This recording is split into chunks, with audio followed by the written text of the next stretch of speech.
2 o'clock on a Friday. This is the Sports Bash Live on 97.3 ESPN, the free mobile app, the live video streaming on our YouTube channel. It is Happy Hour Friday. What's going on, everybody? I'm your host, Mike Gill. Josh Henning is producing today's show. You out there on this Happy Hour Friday. A little snowy earlier. Snow has subsided. Normalcy should continue. Normally, we get to this stage. They cancel school and everything goes crazy. They did that earlier in the week, and it was justified. Today, not so much. The roads are clear. Everybody did their job. We're back to normal. Thank you, world. Friday edition, Sports Bash Live. This is the time. This is the place. I'm glad to have you with me. We're taking it till 6. We're having fun today. It's Happy Hour Friday. Pete Thompson tonight. The Manning cast conversation we had yesterday gained a lot of traction on social media. In fact, Trey Thomas and Todd Harriman's both commented and liked my piece. So if you want to send us some of those, I'll ask Pete Thompson today who's some of the Manning cast ideas he had. We posted ours over at 973ESPN.com. We posted some of the listener submissions over there. So if we have more listener submissions today, I'll add them to the list. So basically yesterday, so the story about A-Rod, he might be doing a Manning cast-centric Sunday Night Baseball, and apparently they're going to pair him up with Michael Kay, is from what I understand now. The story has evolved a little bit. Dave Cohn is going to do Sunday Night Baseball, Carl Ravitch. Anybody else on that broadcast team? I can't remember. Eduardo Perez. So Sunday Night Baseball team has been announced. They're talking about doing a Manning cast with A-Rod, and I think Michael Kay would be his partner there. So I said, what if they did a Philadelphia Eagles-centric Manning cast? In other words, during the Eagles game, you would be watching some alternate broadcast. The problem is, it's very logistically tough because of the rules. The Manning cast works because ESPN owns the rights to the game. So on ESPN2, they can air the game, and you can watch the game on the Mannings talk. An Eagles-centric Manning cast would be a little difficult for the viewer because you would need a secondary option to watch the game. In other words, the game's on Fox, say, 1 o'clock on Fox television, which is what, 3:05 on your Comcast HD box, I'm guessing.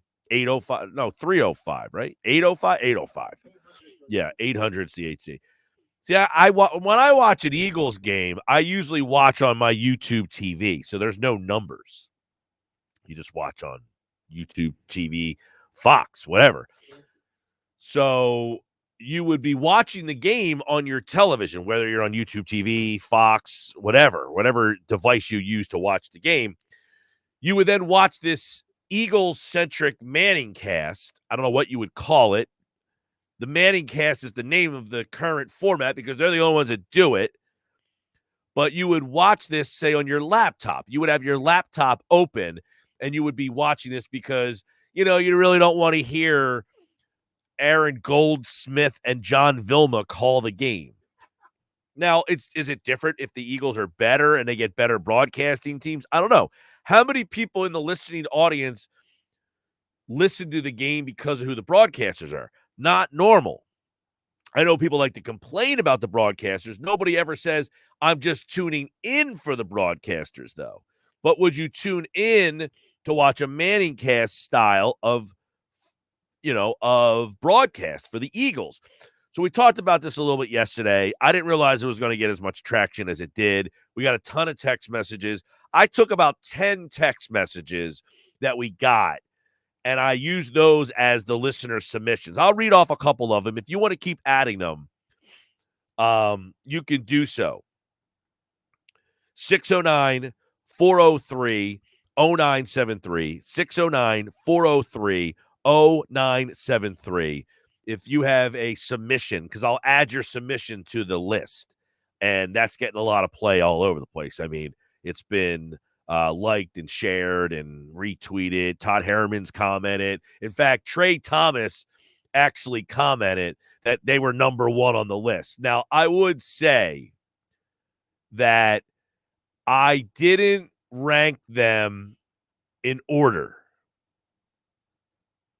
Like, just because they were listed as number one didn't necessarily mean that they were my first choice. I didn't want to tell Trey Thomas that, because when he commented on it, he tweeted at me, he subtweeted me and said, "Hey, Todd Herman's, we're number one." And then he used the gif of, what movie's this? With Jack Black as like the wrestler guy. He's got like I don't know. I never saw the movie. I know it's Jack Black playing some sort of wrestler, but and he's like pumping his fist. He's like, and Trey Thomas tweets, "Hey, Todd Herman's, we were number one." But I will say, full disclosure, they weren't really number one. I just listed them first. And I'll give Josh credit because he's the one that gave me that one first. That was one that he entered into the mix. So I'll read you off my submissions, okay? These are the ones I came up with. So what if the Philadelphia Eagles had their own Manning cast? It airs opposite Monday Night Football, ESPN2, for those of you who don't know. It's no doubt been a success, and it's only a matter of time before other stations follow ESPN's lead and add the Manning cast idea to their programming. But what if the Eagles did that for all their Sunday games and the Thursday games and the Monday games and an occasional Tuesday game, I guess, every 10 years? So what would make for some good pairs of Eagle-centric Manningcast broadcasts? Now, this is a little tricky, as I've outlined, because you can't watch the game. You would really just be watching the host watching the game and discussing things as the game was happening. This would be something that, like, it would air on, like, the Eagles website, I guess, could do it, right? Could the PhiladelphiaEagles.com have this as an offering during the game? Would they do something like that? You have, like, Dave Spadaro and, not Mike Quick, but, like, Dave Spadaro and whoever watching the game and talking about the game on the website. Like, are the Eagles missing an opportunity? Are teams missing an opportunity by doing it? I contend, like, when the Sixers games are on, the Sixers should have something on their website live talking about the game. Well, what I would suggest is maybe like a YouTube live stream. Well, that's what I said. In the article I wrote, it would air. I said the Eagles website because you would think, okay, the Eagles would own it. But they own the YouTube channel. NBC Sports Philadelphia, that's because obviously they are the regional sports kind of leader in this area. Sure. Or I said maybe just on a YouTube platform. The Eagles could air it on their YouTube channel. Now, you could easily air it on the website and the YouTube platform, much like we do our show. Right. If you go to 973ESPN.com right now, our show airs on the website. It's not like in a platform on the website. You have to click on something to get to the platform. Right. But you could go to our website. There's a link to watch the show. And once you open the link, the YouTube player is in there. Yeah, the idea is that, there's a multitude of ways. Like, for example, I know one example of something people do sometimes is they can stream on Twitch, and Twitch allows you to have multiple screens on your screen. So, is there a way that we get to a point where your smart TV could have like a big screen and a small screen, and you pick and choose what's on your TV? So, for example, you could have the game on your TV, but then you have a smaller picture of the guys talking about the game in the corner, let's say. I don't know. I mean, obviously, this is more of a fun conversation. This is something people can make money off. There's undoubtedly. Like, I hope somebody reaches out to me. I'll produce the show. I'll come up with the ideas, no question. Mike Gill, executive One of producer. these people. In fact, somebody just retweeted me, right? I just got subtweeted here. Oh, Nacho Libre, by the way. Yes, Nacho Libre. I was going to say that earlier, yeah. But this gentleman, somebody tweeted to two guys, one of which has 18,000 followers. The other has 60,000 followers. He's the NFL writer at The Ringer. So somebody is tweeting my idea to The Ringer NFL guys about, hey, read this article. So, again, I didn't really realize that so many people were kind of interested in this concept. But your idea is correct. Every team should have their own Right, thing. exactly. Each team should be now produced like, hey, look what ESPN did. We got to get 2 guys on our website during the game. And you make that your thing. Is that PhiladelphiaEagles.com on game day? It's the place to be. If you can't be on your car to listen to Merrill and Mike, they shouldn't be saying like, hey, watch Fox television for Troy Aikman and Joe Buck. No, during the game, turn down the TV and listen to our guys on PhiladelphiaEagles.com. Right. The question is it in real time? Is it off a little bit? All those things come into play. If there's a slight delay, it's not that big a deal, honestly. I mean, anybody who's watched any of these simulcasts, whether it's the Mannings or whether it's the college football stuff they do, at the end of the day, if they are like a couple seconds delay in reaction, who cares? They're still reacting. I love the amount of texts that have come in that said the movie is called Nacho Libre. Have you seen Nacho Libre? Yeah, 2006. You saw it? Yeah. What would you? I've seen a lot of What would you give it? What do we do? Like a 5-star rating scale? Sure. I'd say 2.5. Oh, it's one of those movies where it's like the Worth first my time. Here's the thing: you're not much of a movie guy. No, but I'll watch a flick if it's good. I mean, I wouldn't say it's that good. It's like one of those things where like you laugh, you have a good laugh, and then you never watch it again. Okay. It's not one of those like it's in the rotation. I just started because football season's over. Remember, you used to ask the question if you're flipping through the channels. Yeah, movies that keep you on the couch. Right. That's not a movie that keeps you on the couch. Nacho Libre. Nah. Yeah, I'm not sure that I understand what the premise is. So Nacho Libre basically I've seen like Jack Black. I know he's in it. Jack Black basically is a wrestler in the pro wrestler in the world of where I just forgot their names. The luchadors, those guys. Yeah. He's in that world, but he's like he's the one luchador. Right, he doesn't wear the mask. Right. So Trey Thomas must have seen the movie because he used that gif. That's a movie the offensive lineman would enjoy. So yeah, or maybe you would enjoy it because you're a wrestling fan, kind of thing. Okay, so that has some like wrestling connotations. Oh yeah, definitely. So yeah, I tweeted out the story at Mike Gill Show. Follow me there and read the story. What if the Eagles had their own Manning cast? Here are some of the pairings I came up with. Trey Thomas tweeted to Todd Herman that they got ranked number 1. Now, again, there was no rankings, but if he wants to feel he was number 1, I'm okay with that. So my number 1 in terms of thoughts that came to my head, because you gave me that one, was Trey Thomas and Todd Herman's. Now, you listened to their podcast that was aired on the Inside the Birds platform. Yeah. And you thought they were very entertaining. Oh, it was hilarious. I mean, they would weave perfectly in and out of analysis and storytelling and ball busting. It was great. Yeah. Now, Anthony James is watching on YouTube, and he says the NFL, the Eagles can't show a live or rebroadcast game. No, we're well aware of that. That's the problem we're saying, is you can't air the game. But for example, you would have to be watching 2 people as they watch the game, and the game would not be in view of the viewers. Right. But for example, and I'm just using this as an example, platforms like YouTube and Twitch allow you to watch their streams while having other applications open on your phone now, for example. So if Mike Gill, for example, was casting his YouTube onto the TV, he could have another thing open. And you could I'm not sure I'm following all of this that you're talking about with the extra windows and everything. Well, imagine if you're casting from your YouTube, right? I'm casting from your YouTube onto your TV. Okay, so I'm watching the Sports Bash. Right. Or actually, let's say you're watching the Eagles game. Let's say it's Saturday night, you're watching the Eagles game. Okay. You hit the mute on your YouTube TV. Mm-hmm. Then you open up where the guys are doing the commentary on the game on your phone as well. And that'll be like sitting like in the corner, and you only have that audio running. So you can use the video? Right. Like you could have multiple apps on at the same time.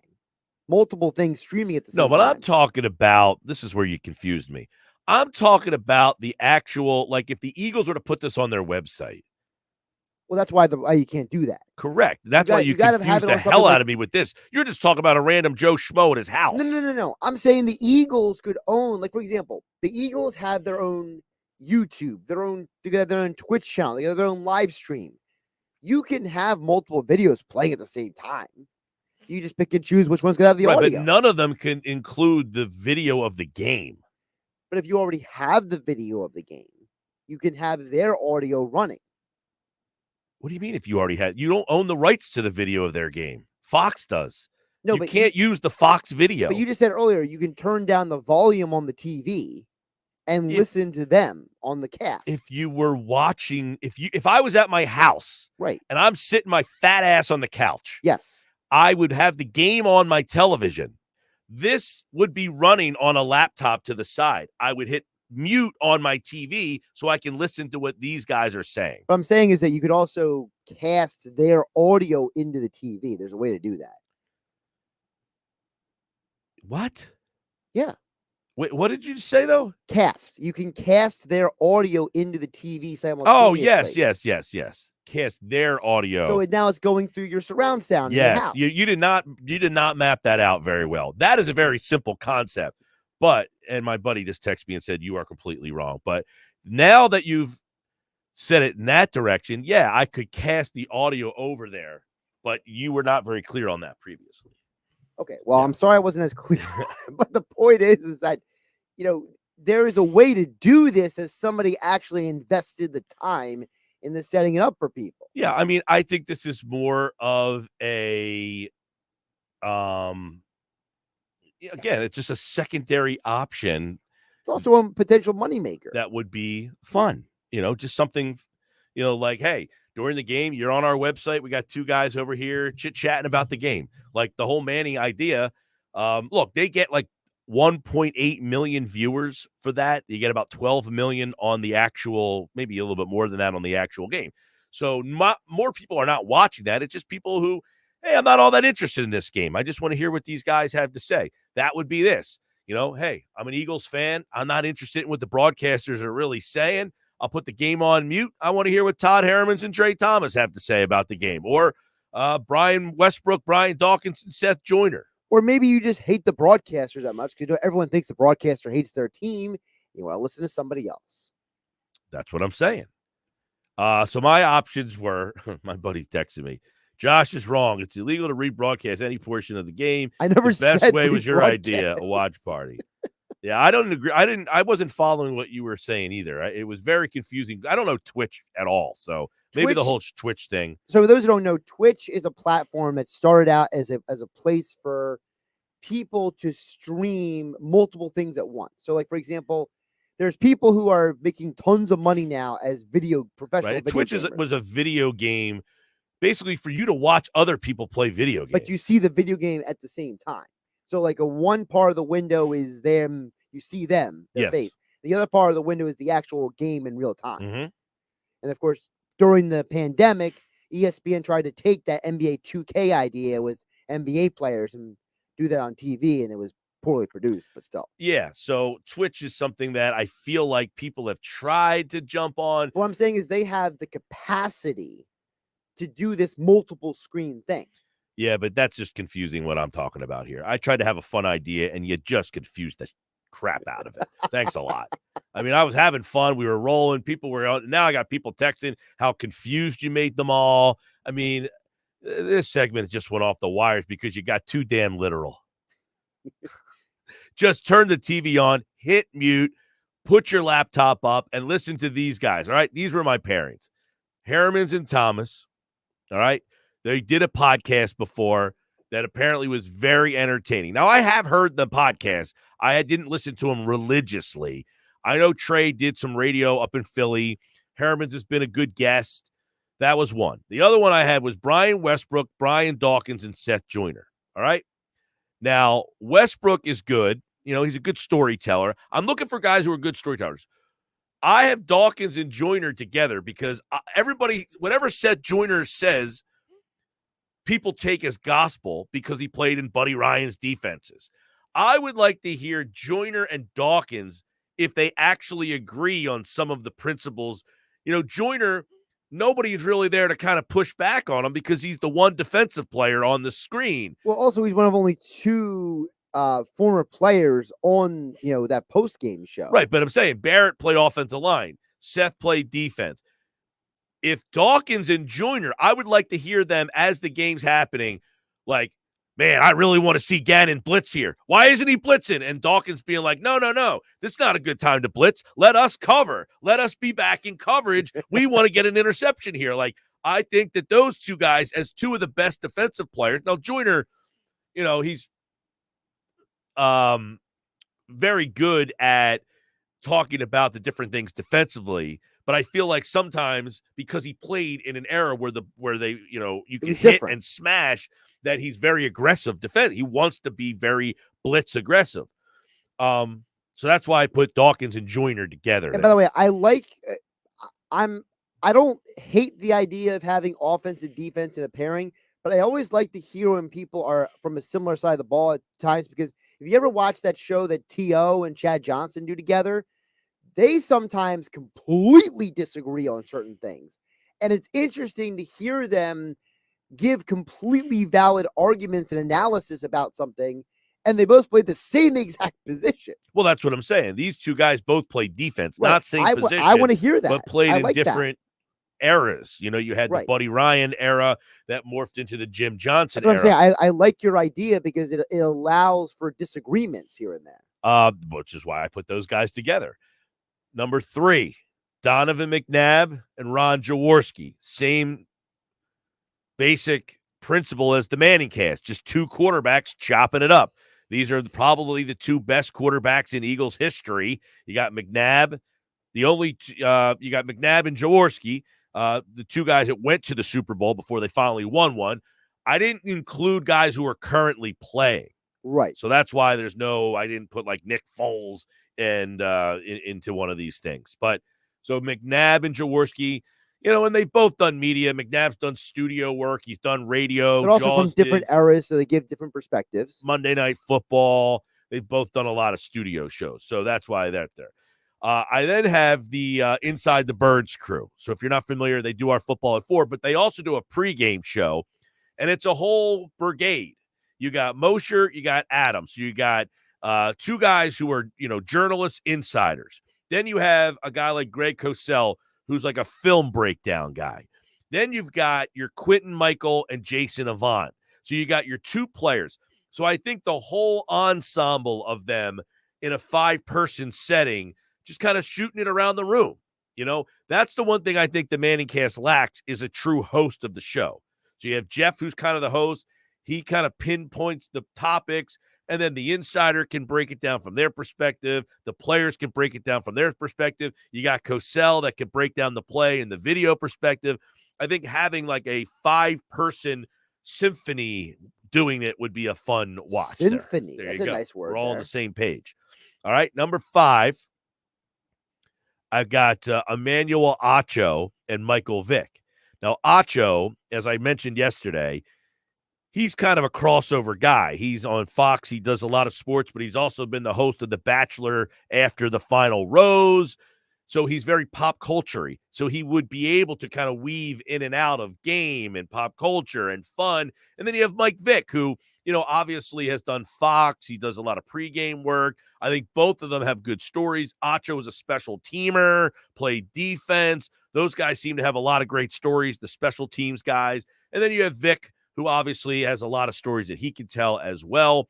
I think Vick is more of a even-keeled energy guy, and Acho was a full of energy guy. Yeah. So that's why I think those 2 guys would complement each other. Also, I think Michael Vick, if you ever get to see him on any of the Fox stuff, you realize that his football IQ is way more than you would realize. Like, people don't think of him as like a smart football guy, but he makes some really great points that really make you step back and be like, okay, that's a good point. I didn't think of that. All right, my next pairing, you got Chris Long, Brent Selick, and John Durambos.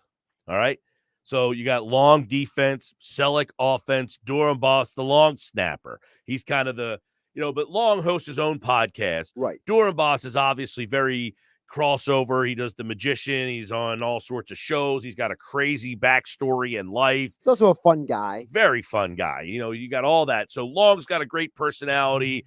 Selick was a very popular Eagle.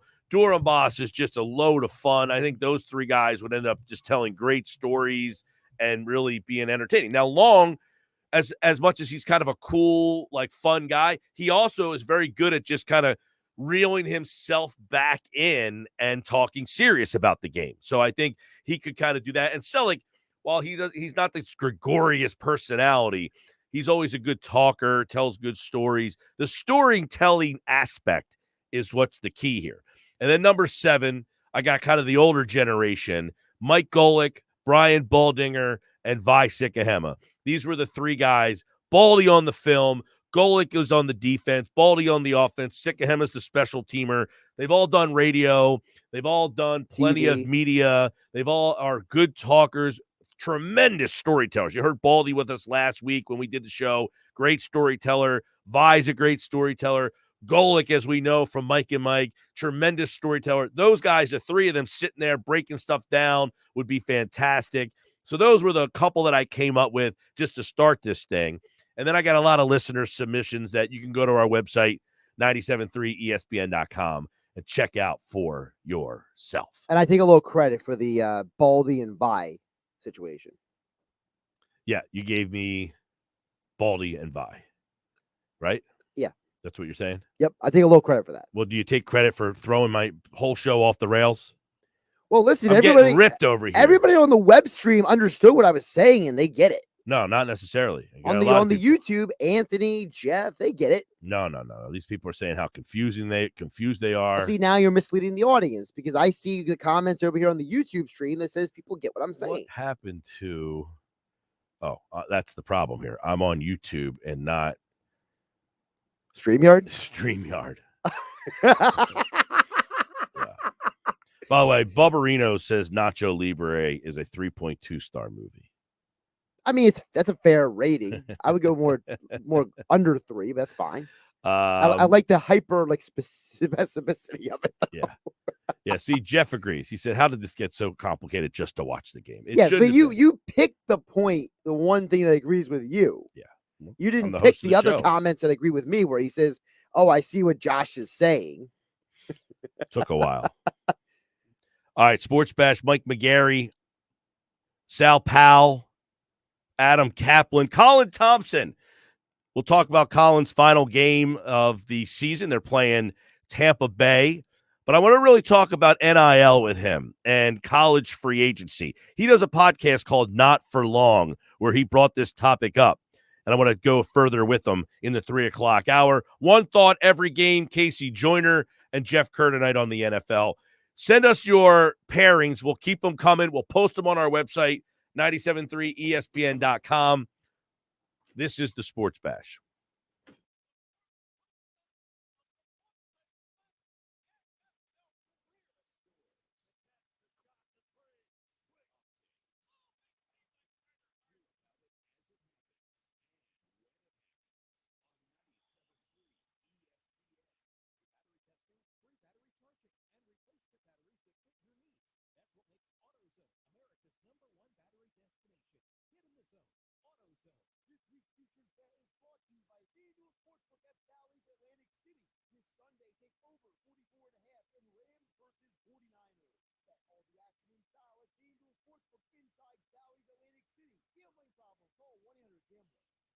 Has this ever happened to you? My friend was telling me about his new pair of headphones, so I looked them up online. Now, everywhere I go is a creepy ad for those headphones I looked at one time. I hate that feeling like I'm being watched. I got DuckDuckGo and saw a difference right away. With one download, you can search and browse privately, avoiding trackers, all for free. It's that simple. Take back your privacy online with DuckDuckGo. Privacy simplified. It's on at Matt Blatt Nissan. Looking for some holiday cash? Then don't miss Matt Blatt Nissan's holiday vehicle buyback. It doesn't matter what you drive. AJ the Trademan wants to buy your vehicle today. Regardless of the make, miles, condition, or situation, AJ will buy your ride for cash today. That's right, AJ at Matt Blatt Nissan will buy your vehicle for cash today. Treat yourself to a brand new Nissan. Play 707.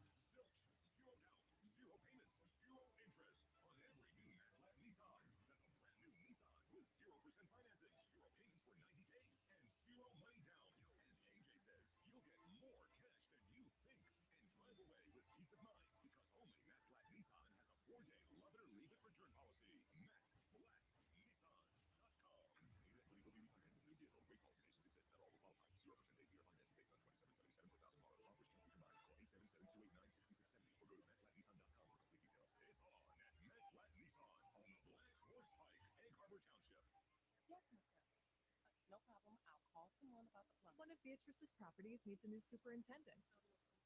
Someone with handyman superpowers and a concierge alter ego. Does anyone know any good electricians in her parking lot? Indeed can help her hire great people fast. I need Indeed. Indeed you do.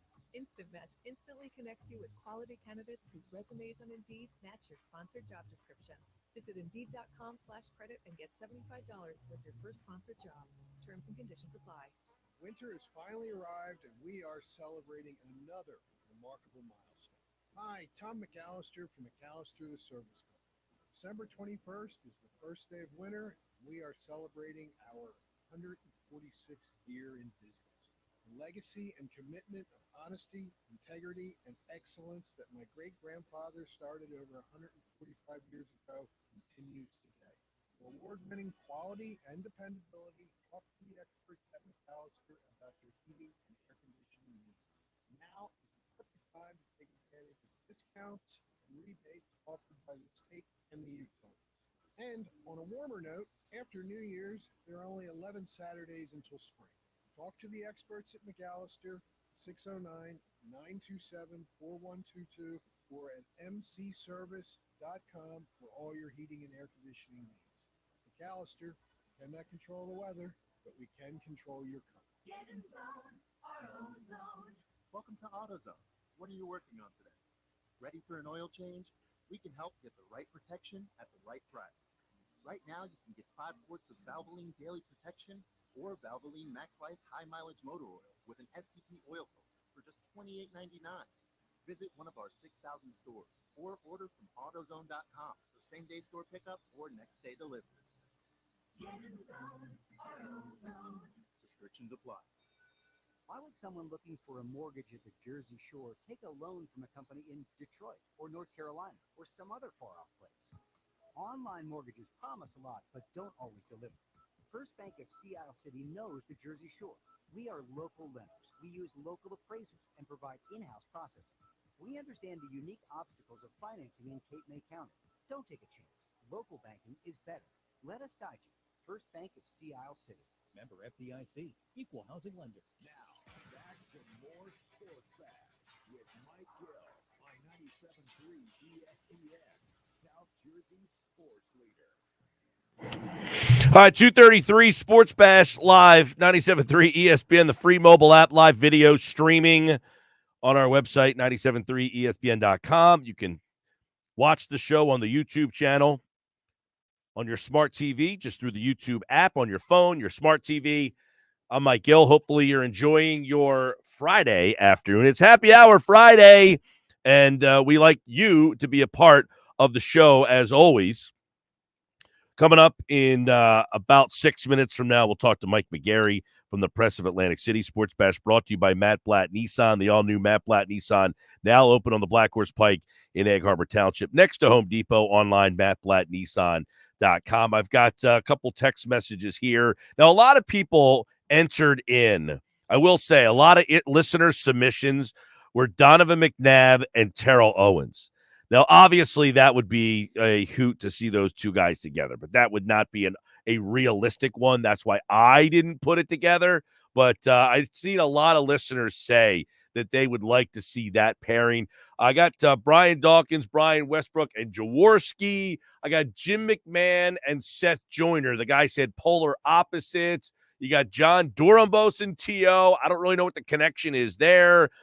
Brett from AC said the Detmer brothers. Now, Josh shot that one down yesterday. He said Detmer's been a guest on Billy's show and not the most excitable guy in the world. So go ahead. I would have a beer with Coy Detmer. I would not watch him break down a game.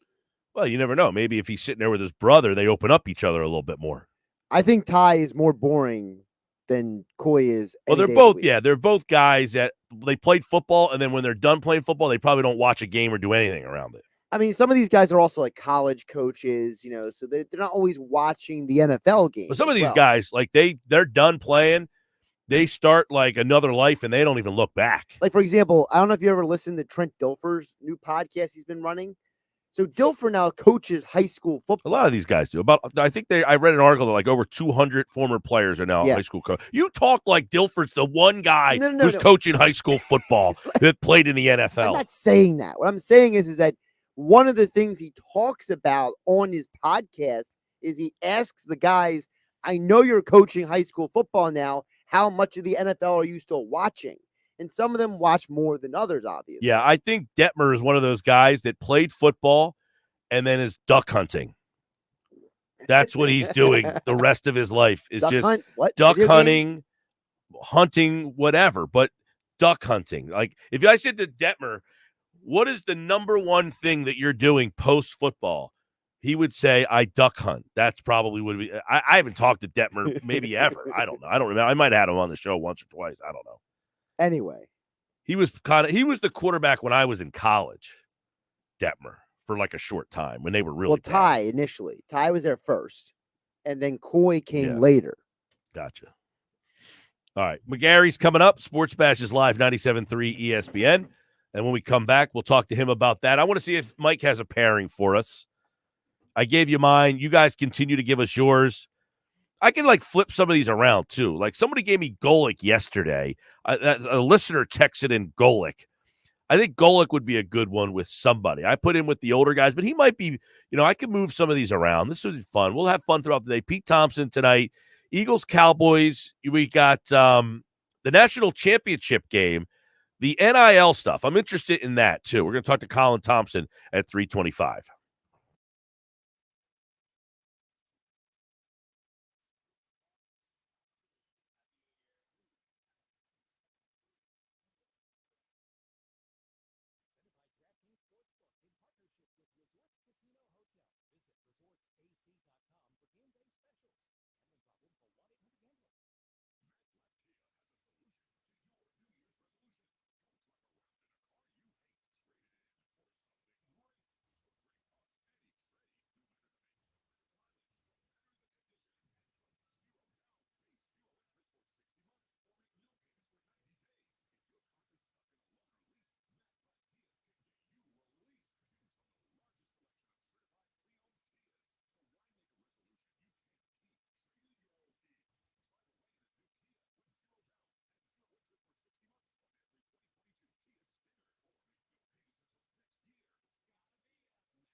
Ceylani's new restaurant will have the largest wine cellar in the city. She needs a robust sommelier with notes of procurement manager. Indeed can help her hire great people fast. Indeed you do. Instant Match instantly connects you with quality candidates whose resumes on Indeed match your sponsored job description. Visit Indeed.com/credit and get $75 towards your first sponsored job. Terms and conditions apply. Attention sports fans, it's JR at WagerPro.com. And guys, I got great news. We've got two huge blowout winners absolutely free on the recorded message right now. The winner of the Spurs against the 76ers and the winner of the Eagles Cowboys game. Call right now and get both on a 30-second recording absolutely free. Call 800-499-3733. That's 800-499-3733. Call 800-499-FREE. One blowout winner in the NBA, absolutely free. The winner of the Spurs against the Sixers. And the winner in the NFL, big matchup, Eagles-Cowboys, also free on the same recorded message. Call right now and get both winners. 800-499-3733. That's 800-499-3733. Call right now, 800-499-FREE. And visit WagerPro.com. Have you wanted to speak a new language but thought it'd be too difficult or take too much time? Then try Babbel. In just 15 minutes a day, Babbel teaches you conversations that you will actually use. With 14 languages and lesson topics like travel, business, relationships, and more, you'll learn what matters most to you. Babbel. Language for life. Learn a new language with ease. Go to Babbel.com to try for free. That's BABBEL.com. Are you a Philly sports fanatic? Do you love to travel and cheer on our hometown squads across the country? If so, you need to check out Philly Sports Trips. Join your fellow Philly sports fans and book your trip with Philly Sports Trips to cheer on the Birds this spring at the 2022 NFL Draft in Las Vegas, where the Birds have 3 first-round selections. They have everything covered: airfare from Philadelphia, great hotel on the Strip, draft night party, group events, and more. To check out how to travel with the pros at Philly Sports Trips, check out phillysportstrips.com/trips/Vegas Draft. At Progressive, we know there's nothing like the feeling of riding a motorcycle with your crew on the open road. It's a primal, wild freedom, a feeling that would be impossible to recreate on the radio. Until now. Hit it, sound effects guy.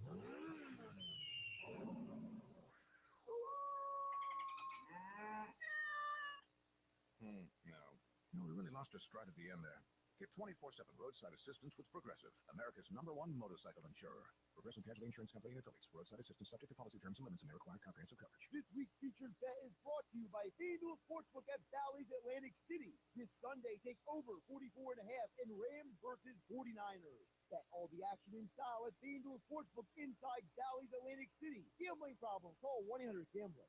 You can watch the Sports Bash live now on Facebook, YouTube, and Twitter. Search 97.3 ESPN or visit our website, 97.3ESPN. 242 Sports Bash. Mike McGarry from the Press of Atlantic City. His appearance is brought to you by Calvi Electric, now offering residential services for your home and business online at calvielectric.com. I'm Mike Gill. This is the Sports Bash on 97.3 ESPN, the free mobile app, live video streaming on our YouTube channel. Mike McGarry from the Press of Atlantic City is with me. What's going on, Mike, on this happy hour Friday? Hey, how are you, Mike? Everything's good. Now, Manning Cast guy, you watch the Manning Cast? I do. I haven't sat through a whole game, but I will flip it on. They have an interesting guest, or I'll start off back and forth. I have dabbled in the Manning Cast, yes. Right. So I was talking earlier, I wrote an article about what if the Eagles had their own Manning Cast, right? Who would be the right guys to, I don't know, you would run it on like the Eagles website or I don't know, somebody would run it somewhere. But is there would you think that would work? Will you start to see teams start to do this? Well, you've seen it with Sunday Night Baseball. I don't know if you'd see some teams, alternate programming. Who knows? You could see teams try to do it. I think you threw out some guys there. Guys come to my mind whenever I think of this. I think what makes the Mannings good is how they sometimes explain the game, and they're both quarterbacks. So I went to how about if you put like some backups together, like Jeff Garcia and Josh McGowan together, and see you'll get the backup quarterback perspective, basically, and two guys with kind of offbeat personalities also. So, I mean, I like the Manning Cast, but when the game gets good, I flip over to the announcers. I think I need a little down and distance in my life at that point, Yeah, no, I mean, it's something that you might have on the side, or if the game gets out of hand or something like that. Just kind of, we all like to multitask in the world we're in. It's like, hey, what's going on over here while this is happening over there? It's a fun conversation. People have been texting in all day. The game on Saturday night, not going to be as fun. It seems that the Eagles are going to sit everybody and just kind of get ready for the playoffs. It looks like Dallas is probably going to play everybody here. So you're going to have a weird dynamic in this game on Saturday night.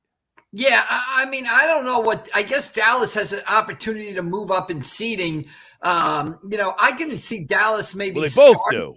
Right. But I don't know if there's much of a difference between 7 and 6 for the Eagles. I guess, Rams, Tampa, I guess, are the two choices there if form holds this weekend.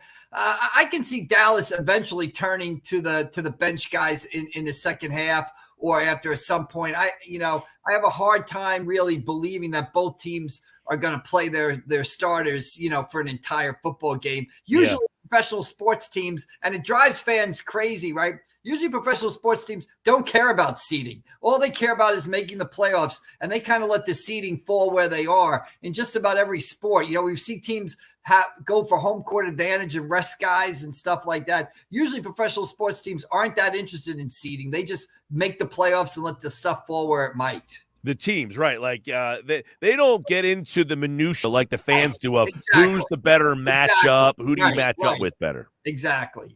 I guess Wednesday, maybe Monday or Wednesday, I don't remember, but we discussed, this run of success the Eagles have had. Reuben Frank over at NBC wrote a piece about how Eagles fans should be thankful that Jeffrey Lurie is the owner.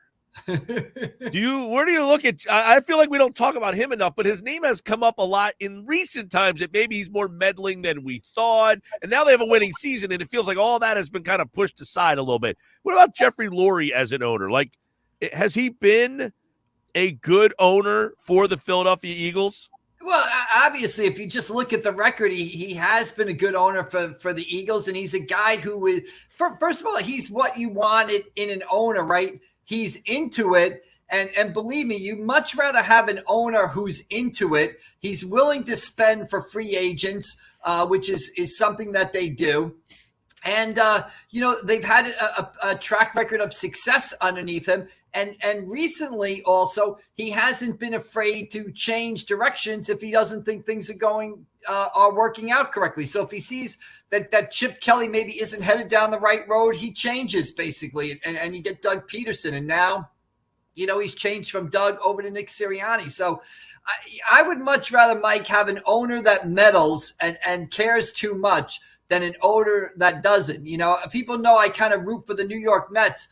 The Wilpons, after they had their financial problems, kind of sat on the side. Give me the Steve Cohens of the world who are willing to spend money and care and kind of live and die with the team.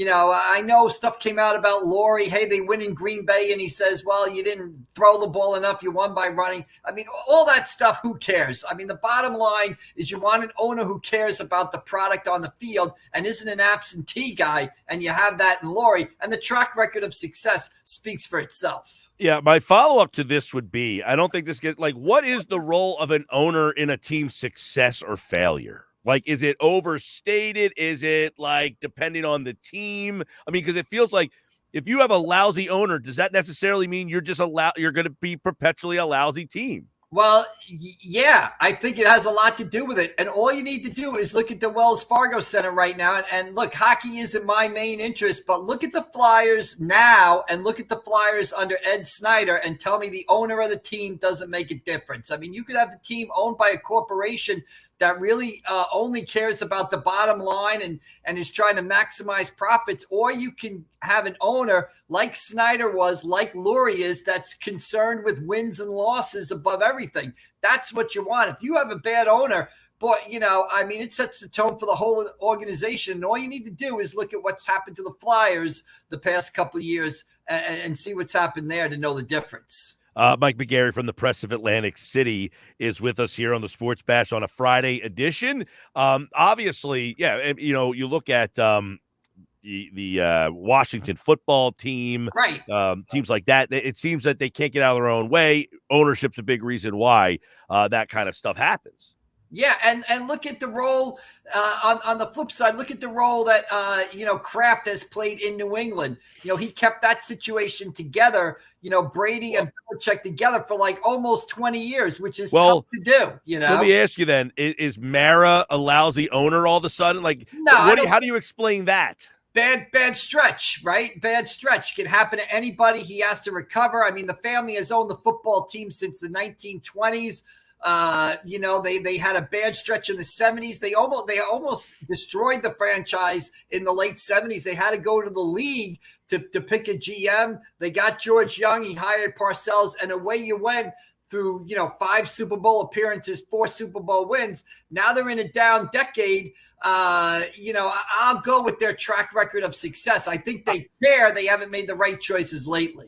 I didn't realize the Giants and the Jets have the exact same record over, I think it's the last 5 years. Did you know that? Yeah, I knew it was pretty good, but here's 22 and I think it's 22 and 58. Right, exactly. But here's what I do know, watching both teams. The Jets are headed in a better direction right now than the Giants. The Giants are meandering, downward. The Jets have hits on some players in the drafts, and the quarterback has shown signs of life the last 2 to 3 weeks. So, there's an ex-Eagles guy up there running that situation in Joe Douglas. So I think the Jets are headed in the right direction.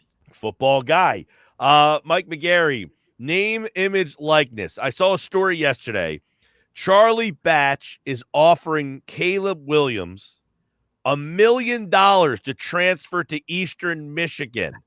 Is this what they were intending to happen? And will we see more of this with the whole NIL and the transfer portal?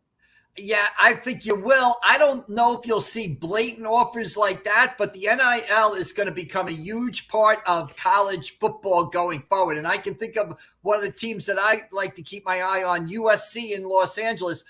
People don't realize that on the East Coast how big USC football is in Los Angeles. It's Lakers, Dodgers, and USC in that order, basically out there in Los Angeles. And if you're recruiting for USC, you got to factor in there's going to be a lot more opportunities for the NIL of a USC quarterback than there is for a quarterback at, pick your typical Midwestern or East Coast school or ACC school. So I definitely think that is going to be a factor. And you're almost seeing players right now in college football. It's almost like unlimited free agency. You go into the NFL and you sign a rookie contract. You can't be a free agent for 4 or 5 years, right? College football, you're a freshman. You decide you want to leave. Boom, you're gone. It's really unlimited free agency, basically. Yeah, right. I mean, you could literally spend a year at a different school, right? Right. If you want, you go from year to year to year. There's probably some penalties for sitting out for transferring and stuff like that. But, you don't have to.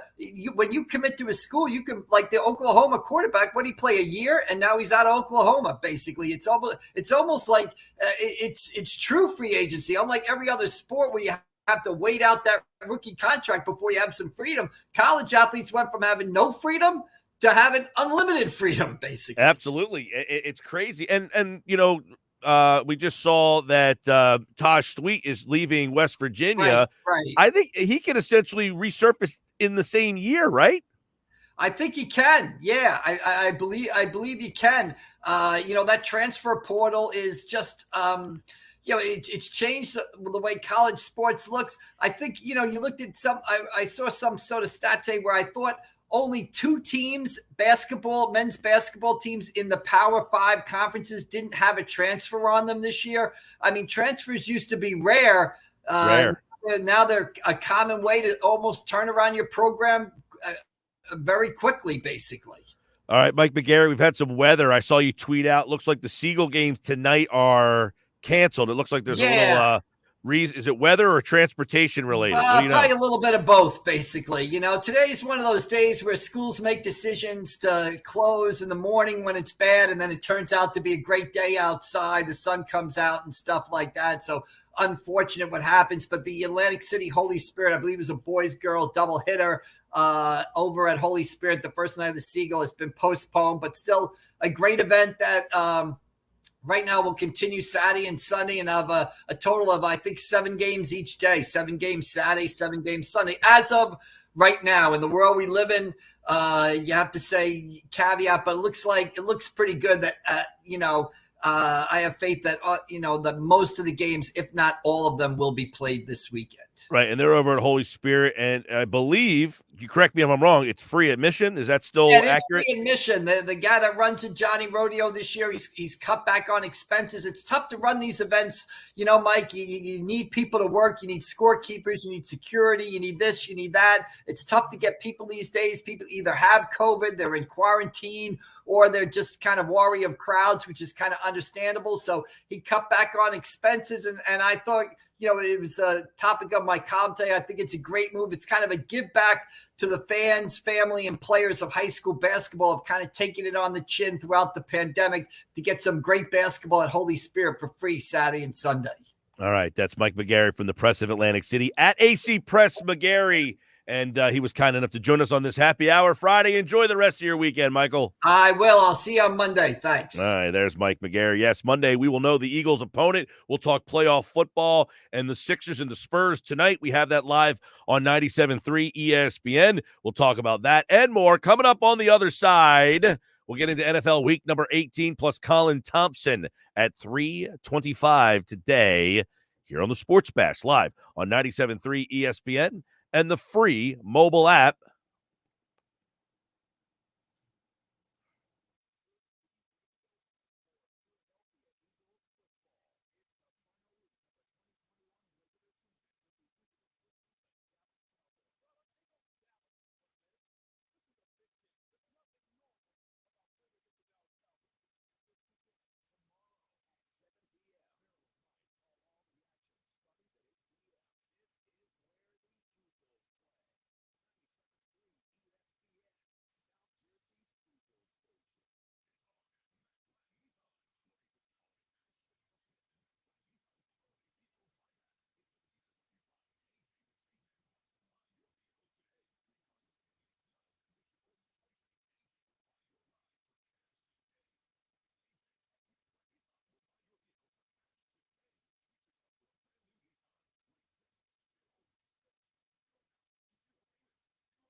With the Peloton bike, there's always something new to try. We're adding new music to our artistry reach, new disciplines like boxing. Fight your way through. Let's make it count. So many new workouts to try on and off the bike. Let's go, Peloton family. There's always something new to keep you motivated. For a limited time, get a $550 value on the Peloton Bike Plus. $300 off plus free delivery and setup. A $250 value. All access membership separate. Limited time offer until January 9, 2022. Free delivery only available in Continental US. Terms apply. Winter has finally arrived, and we are celebrating another remarkable milestone. Hi, Tom McAllister from McAllister the Service Company. December 21st is the first day of winter, and we are celebrating our 146th year in business. The legacy and commitment of honesty, integrity, and excellence that my great-grandfather started over 145 years ago continues today. For award-winning quality and dependability, talk to the experts at McAllister about your heating and air conditioning needs. Now is the perfect time to take advantage of discounts and rebates offered by the state and the utilities. And on a warmer note, after New Year's, there are only 11 Saturdays until spring. Talk to the experts at McAllister, 609-927-4122, or at mcservice.com for all your heating and air conditioning needs. McAllister cannot control the weather, but we can control your car. You say goodbye, I say hello. With Mercari, your unneeded things can find a new life. Hello, hello. Easily list and sell, I know why you say goodbye, I say hello. or discover great finds. Hello. Buy or sell almost anything. You say goodbye, and I say hello. Download Mercari on the app stores or at Mercari.com. Mercari, your marketplace.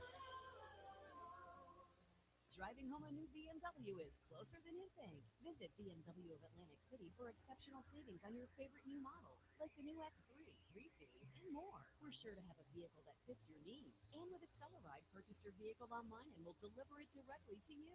Looking to trade? We'll buy your vehicle and give you top dollar. At BMW of Atlantic City, closer than you think, in Egg Harbor Township. Shop our complete inventory online at bmwatlanticcity.com. We know sports. 97.3 ESPN, WENJ, WENJ HD, Louisville, Atlantic City, a Town Square media station. This is the Sports Bash with Mike Gill on 97.3 ESPN. Now, live inside the Matt Black Kia Studios, here's Mike Gill. Week 18, first time ever, is here. Sports Bash 97.3 ESPN is here with you till 6 o'clock tonight. I'm Mike Gill, at Mike Gill Show on Twitter. Follow me over there. Right now, it is a Sal Pal Friday. Sal Pal Antonio set to join us here as Week 18 has reached the NFL. Couple games of meaning. Eagles game kind of has meaning. Are the teams going to treat it as such?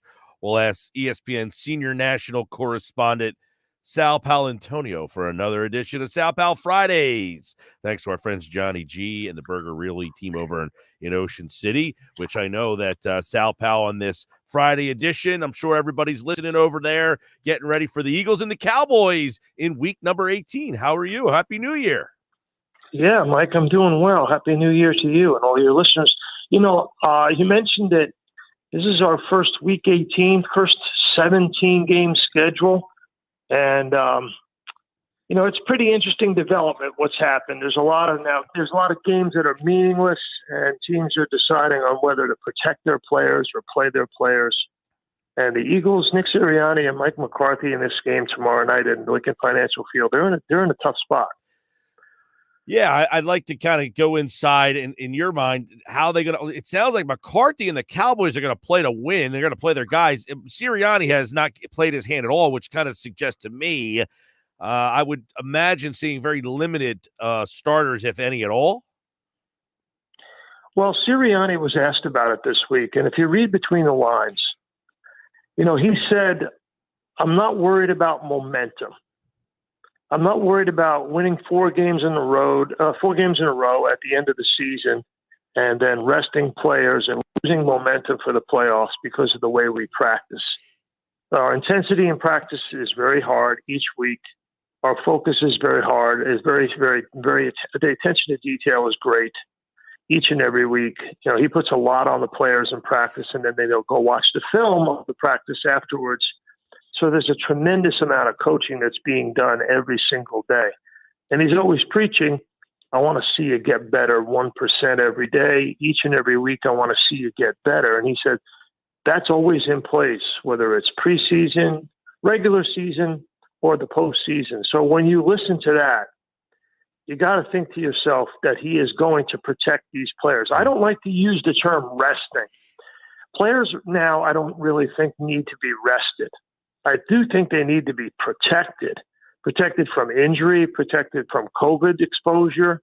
This is a different year, and it's a different year on a lot of different levels. First of all, it's a wide open playoff. There's really no dominant team. You might want to say Green Bay because of Aaron Rodgers, but Green Bay has injuries on defense. Their special teams are horrible. I think any team in the NFC can win it, and I certainly think any team in the AFC can win it. So what's the number one thing you got to do going into Wildcard weekend? Protect the health of your players. And if I were McCarthy, if I were Sirianni, I wouldn't play anybody. Yeah, because, I don't know. You might know this better than me, Sal. I don't know the team. Do they go into a game thinking, hey, there's a better matchup for us? We'd rather play Tampa or we'd rather play the Rams. Like, do they have that mindset, or does that not matter to them? No, I think the only thing that matters is that number one seed. Right. Is the bye week 1 of the playoffs. Tennessee's got it locked up. Green Bay's got it locked up. for everybody else, I mean, like the Rams can clinch the division and get a home game. That's an important game for the Rams. Right. That's an important game for the Rams. If the Rams beat the Niners and the Saints beat the Falcons, and the Saints are in and the Niners are out, right? Mm-hmm. And the Eagles would go to Tampa. If San Francisco loses that game and New Orleans wins, Philadelphia would move to 6. So Philly could lose the game and still move up the standings. Yes, exactly. It really doesn't matter what happens in South Philadelphia for the Eagles. The Saints could go in and be in the number 7. San Francisco would be out. The Eagles would be 6, and then they would go to Tampa and play Tampa. I do believe. Yeah. So if Philadelphia loses the game, they could move. They could win the game and not move. There's a lot of weirdness in this one, which, it's a shame because the Dallas-Philadelphia thing is always fun, and it feels like it's kind of lost a little bit of it this week, right? I lost a lot of it. There's no question. You got these two bitter rivals. They always play in the last weekend of the season. And, there's really only 3 spots remaining open in the playoffs and 7 teams and only really 5 games where you have it wide open for somebody to get in. 6 games, excuse me. So 6 of the 16 games matter. That's not what the NFL envisioned, which, by the way, is another question. So how do they fix this? Because they're going to have to fix it. You don't want 10 games being meaningless on the final weekend of the season. Right. They have to fix it by adding an 8th playoff team. Oh boy. They're not going to go to 18 games before they add an 8th playoff team per conference. And the reasons are twofold. One, you don't want this scenario cropping up every year where the last weekend of the year you've got 10 meaningless games. And 2, I think it's pretty clear around the league and talking to coaches, general managers, or front office people who are involved in the competition committee. Right. You can't have just one team with an opening round bye. You need to have 2. So you don't like that? No, that's too much of an unfair advantage for one team to have it. But I like the fact that it at least gives, in this instance, Sal, Green, now they already have it wrapped up, and is Tennessee already locked that in, or is that still up for grabs? If they lose to the Texans, then the Chiefs win, and the Chiefs can jump over them. But it means that the games at the top of the standings almost have more meaning later on than, because so many times you're always talking about Mike, you created a week 17 to continue the intrigue, and 10 of the 16 games don't matter. Oh, I agree with that. I would also, because they added the 7th team, I mean, realistically, if they didn't add this extra week, Philadelphia wouldn't have made the playoffs, right? Because you added the extra team you've given. I mean, there has been some things. No, I think you got to go to 8. I really do. I think you got to go to 8, and it's a smart thing to do. Before you even think about 18-game schedule, and they're definitely thinking about it. Before you go to it, you got to go to 8 teams in the playoffs. I guess, and then the top 2 teams get buys, which I don't have. I mean, top 2 teams would get a bye, and that's the smart thing to do. That'll be it's interesting where this team is. If you want to just talk nuts and bolts about where the Eagles are, and you're right. I mean, to me, could they go to Tampa and beat Tampa Bay? Can they beat Tom Brady and the Bucs? Yes, I believe that they can. I believe they'll be about a 6.5 to 7 point dog, and I think they have a shot. Well, it's funny. Yep. It's funny, Sal, because I agree. The funny part is it's like I'd rather face the Tampa roster as currently constructed, but I'd rather face Stafford. But their roster, I would fear more. So it's like who wants to say I'd rather face Brady? It sounds preposterous, but in this instance, it almost feels right? Kind of. No, definitely not. I disagree. I would rather face Stafford. He's an interception machine. He leads the NFL modern era in pick sixes. He's got 24. Huh. He's third all time on that list. And for a guy he's never won a playoff game. Yeah. Oh, I think honestly, You know, you look at what the Niners did in that Monday night game in Week 10 when they beat them 31-10. They just ran all over them. The Eagles will run all over the Rams. They will run them right out of Los Angeles. The Eagles don't lose to the Rams. They don't. They don't lose to the Rams in L.A. They always have the Rams number, and they always beat them in Los Angeles. You know, to me, a lot of people are asking me who's my regular season MVP. And I got to go with Lane Johnson. All right. I'm interested.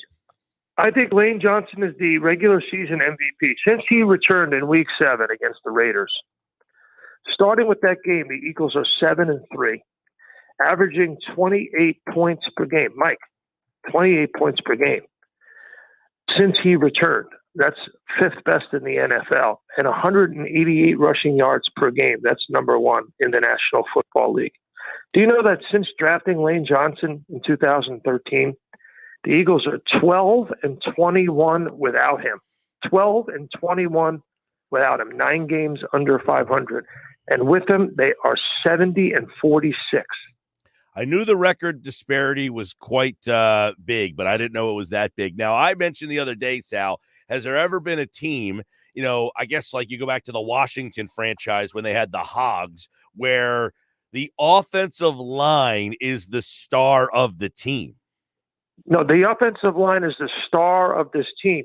And, you know, listen, we all think a lot of how Nick Sirianni has been adaptable. He has adjusted. So has Jonathan Gannon, in my opinion, and in your opinion. We both agree that the adjustments came about 2 to 3 weeks late. Oh, yeah. Yeah. So I'm not giving Sirianni an A+ because of that. But what you do is you got to look at this team versus last year's team. Last year's team imploded because they had 13 different offensive line combinations due to injury. This year they have found a left tackle in Jordan Mailata. He has been, I would say, more than serviceable. I think he's been pretty darn good. Jason Kelsey has been the anchor, the all-pro center. And Lane Johnson has been, for the most part, despite, you know, he missed a couple of games for that mental health episode. Mm-hmm. He's been truly dominant. And they have found the right combination of running that Oklahoma run game. Johnson knows that. Jalen Hurts knows it. They run that offense. Sirianni figured it out. Yeah. And I'll tell you, to me, the MVP probably of the team is the offensive line, but if you want to pick out one guy, it would be Lane Johnson. You know, that's, you know, I don't know if you saw in the post game, I know you were doing, you had a great game last week, Kansas City and Cincinnati. That's a franchise that has really taken a step in the other direction. Cincinnati, I mean, they were thought to be a laughingstock, no longer with that kid playing quarterback and that wide receiver. Fantastic. But Sirianni in the locker room, his speech, he said, Sal, we're tough, we're nasty, we're physical. That's who we are. The fact that the coach says that, I feel like the organization's embracing it. Yeah, for sure. Now, what do they have to improve going into Wildcard week in practice, right? Because the next time you and I will talk, we'll know who they're playing on Friday next week. So what's the one thing, in my view, having studied them, looked at the numbers, looked at the film, looked at the results in the games, they have to throw the ball better in the red zone. They have the worst passer rating in the red zone for any team in the league. And they've thrown 5 red zone interceptions. That's number 1 in the National Football League. So you can't do that in the postseason. No. Because that will absolutely be a soul-crushing event, is throwing those interceptions in the red zone. And they lead the league in red zone interceptions with 5. They have the worst passer rating in the red zone in the National Football League going into this week. And they got to fix that. They got to work on that because teams will attempt to make them one-dimensional. And then number 2, they must start faster. I mean, even you look at the two Washington games, even the New York Giants game at the Link. They have to be much more aggressive defensively in the opening quarter, blitz the heck out of the quarterbacks. and they must start faster offensively. You can't start slow in the postseason, Mike. You just can't. You can't start slow, and you have to cash in the red zone. Those are the major areas where I think they need to work on in this wild card weekend. I think it's really incumbent upon this coaching staff to really push that, incorporate that into practice, make sure it's a talking point at the beginning of the week and then a coaching point during the week. All right. Well, by the way, just news from Adam Schefter. Diggs is out, Pollard is out, and some more Cowboys are all out. So it looks like the Cowboys are protecting some of their players as well. Oh, yeah. You got to protect players. Mike, would you start Dak Prescott if the tackle, their best offensive lineman's not playing? No, if I'm the Cowboys, I don't. They have a lesser chance to move. I mean, Tampa Bay losing to Carolina, they need to happen, and they need the Rams to lose to San Francisco, which I guess is possible. San Francisco's beat them 5 straight times. But if I'm Dallas, I got to win this game. I got to get away from Arizona, right? Maybe, but I don't think they do. I mean, Micah Parsons is out. He's not playing in this game. Right. Your best defensive player, maybe the best defensive player in the NFL this year, is not playing in this game. Gotcha.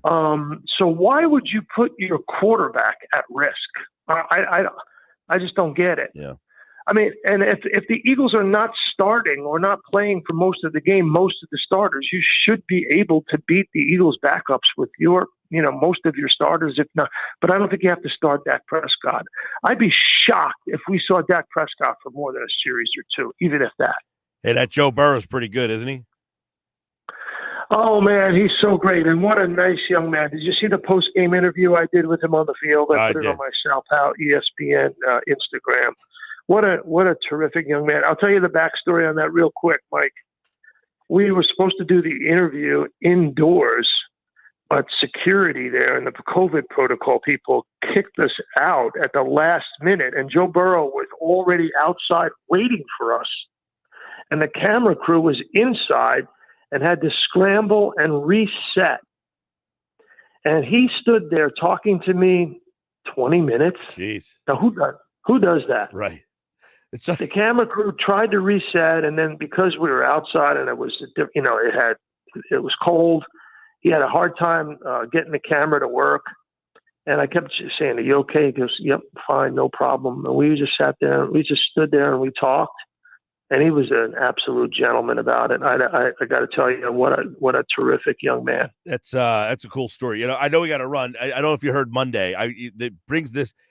Have you noticed Sirianni sometimes he'll answer the game day? They cut him off. They said 2 more questions. He said, "No, I'll stay and answer some more if you want." Then he answered a question Monday, and he answered the question. He says to the guy, "Did I answer that question well enough for you? Do you need more?" Like, have you ever heard such a thing where the coach is, "Do you want me to answer more questions if you want? Do you want me to go longer on some of these questions?" I mean, this is a treat, right? Of course. The thing about him is that he's A, really into the game. B, he knows he's getting a positive response from the media and the fan base. And C, hey, listen, Michael, he made the playoffs in his first year with a guy starting at quarterback when he started out 2-5. Yeah. Guy starting at quarterback his first full season in the National Football League started out 2-5 in a season that's been ravaged by a pandemic. Yeah. I mean, this will go down as one of the most extraordinary achievements of any Eagles head coach in their first year, I think. Sal Paolantonio, it's a Sal Pal Friday. Where are you at this weekend? Showdown in South Philadelphia. Come on, a Saturday night special in South Philly? Where else would you rather be? I don't care who's playing. I'm going to the game. Well, bring a cup of Dunkin' Donuts coffee with you. Keep your hands nice and warm. Okay, brother. That's Sal Paolantonio. Sal Pal Friday, our friends Johnny G.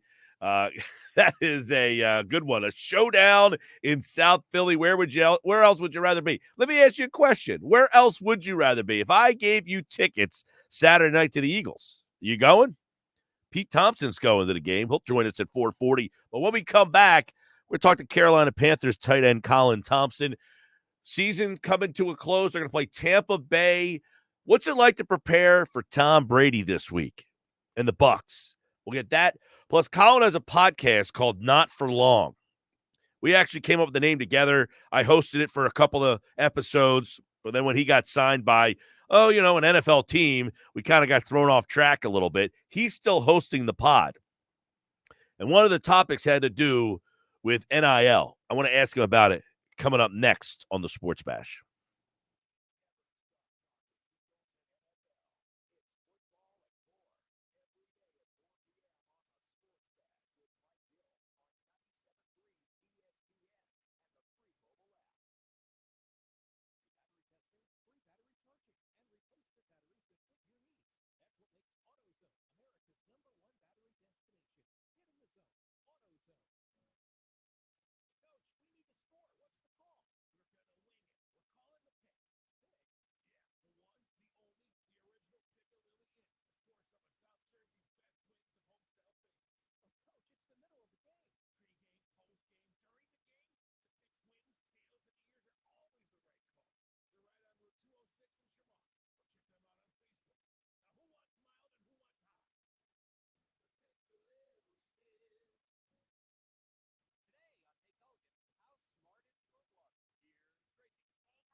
Has this ever happened to you? My friend was telling me about his new pair of headphones, so I looked them up.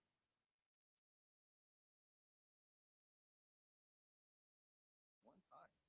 I hate that feeling like I'm being. With one download, you can search and browse privately. In fact, your private.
And we love to party. Order now for your next celebration. Chickies and Pete's online catering to-go menu features more than 2 dozen of your Chicky and Pete favorites. seafood, burgers, salads, and of course our signature crab fry. Click catering to see our menu, chickenpeas.com. Now, back to more Sports Bash with Mike Gill on 97.3 ESPN, South Jersey sports leader.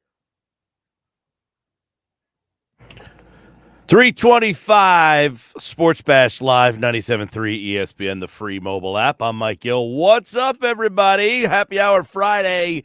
We've got plenty more to go. Thanks to Sal Pal for a Sal Pal Friday. Adam Kaplan at 4 o'clock today. And then, of course, Pete Thompson tonight. One Thought Every Game. Casey Joyner, 5 o'clock. Sports Bash is brought to you this hour here on 97.3 ESPN. By the Piccalilli Inn for the best wings in South Jersey. The Piccalilli, Route 206 in Chemung, New Jersey. I'm Mike Gill. This is the Sports Bash. And right now, let's check in with Carolina Panthers tight end. Of course, Colin Thompson. You guys know him. He was a big part of our Eagles coverage a couple of years ago. And now he's a part of Week 18 in the NFL. Look at you, man. What are you getting ready for the Winter Classic? Looks like he's frozen down there. He is. We had him on the video. He froze a bit there, and we'll try to get it. He's got this big beard now. He's got the hockey hat going. He looks like he's getting ready to play in the Winter Classic game. By the way, the Winter Classic game the other day, I didn't catch 1 second of that game. Not 1 second of the Winter Classic that I catch, but we'll try to bring Colin back. I think we got him back here now. Oh, you got there? I said you look like you're ready to play in the Winter Classic, not Week 18 of the NFL. I did happen to – can you hear me, Mike? Are we good? Yep, I got you. I did happen to see the Winter Classic. I am a hockey fan, as you know. Big fan of the NHL. Big fan of the Flyers. I think unfairly right now they're getting ripped a little bit with the mass quantity of COVID issues with their top players. Most teams, let's say this, teams have had games canceled with less players on the COVID list. So the Flyers got a rough one last night, but that's neither here nor there.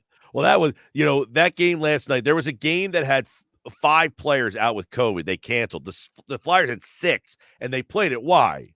Because it was on ESPN Plus, and they wanted to make sure the game was on. Of course. We all know what talks, right? So, no, I watched the Winter Classic. I thought it was really cool. Again, I'm a hockey fan. I think Minnesota, the state of hockey, was really unique, and it was freezing cold, and it doesn't look – the game's not a quality game per se. Like, the puck's just, bouncing everywhere, and the players to adjust to playing outside. It's kind of like when you're shooting hoops in a high school gym, and then all of a sudden you have to go play, in the Wildwood Convention Center like I did back in the day when we traveled down from Archbishop Wood, and you're, shooting foul shots, and you're airballing, or you look like Shaq, and you're throwing it through the backboard. I was never a good foul shooter anyways, Mike, but regardless great to be on the show, man, and I hope you're doing great. Yeah, Happy New Year, man. So, obviously, you guys are coming to the end of a season that kind of got off the rails a little bit there. We talked last time right around the Eagles game, I guess, and things were going good, and it felt like you guys were going in a good direction. And then the quarterback situation, you brought in Cam, and it just kind of been a weird situation, it feels like, the last 10 weeks or so. It has been tough. It really has. We started the year on a great note for sure, and we're rolling, and we have one of the best defenses in the league, and our offense was trending in a fantastic direction. Even the game we lost to Dallas, we put up a bunch of points and really should have won the game. We had the ball with, I think, 2 minutes left and tried to put a drive together, and we just couldn't do it. But, that's a Dallas team now that everyone knows is one of the best teams in the league. And, that's really kind of where, that was the first loss. I think we were 5-1 at one point in time. And it's been a tough grind, no doubt about it. On a personal level, I have to play better. And then as a team, we have to play better. So it's been the grind for sure. There's a lot of speculation about all these different things, but we're really focused on the Bucs trying to go 1-0 this week, all that cliche stuff, but it's true. And that's really what makes Coach Rule great and his staff is we're focused on what matters. The guys aren't, worried about next week or whatever it may be. They're worried about just trying to go down, finish season strong. We have a lot of guys that have a lot of pride, that are really good football players that are headed into hopefully, make it a game and win the game down in Tampa.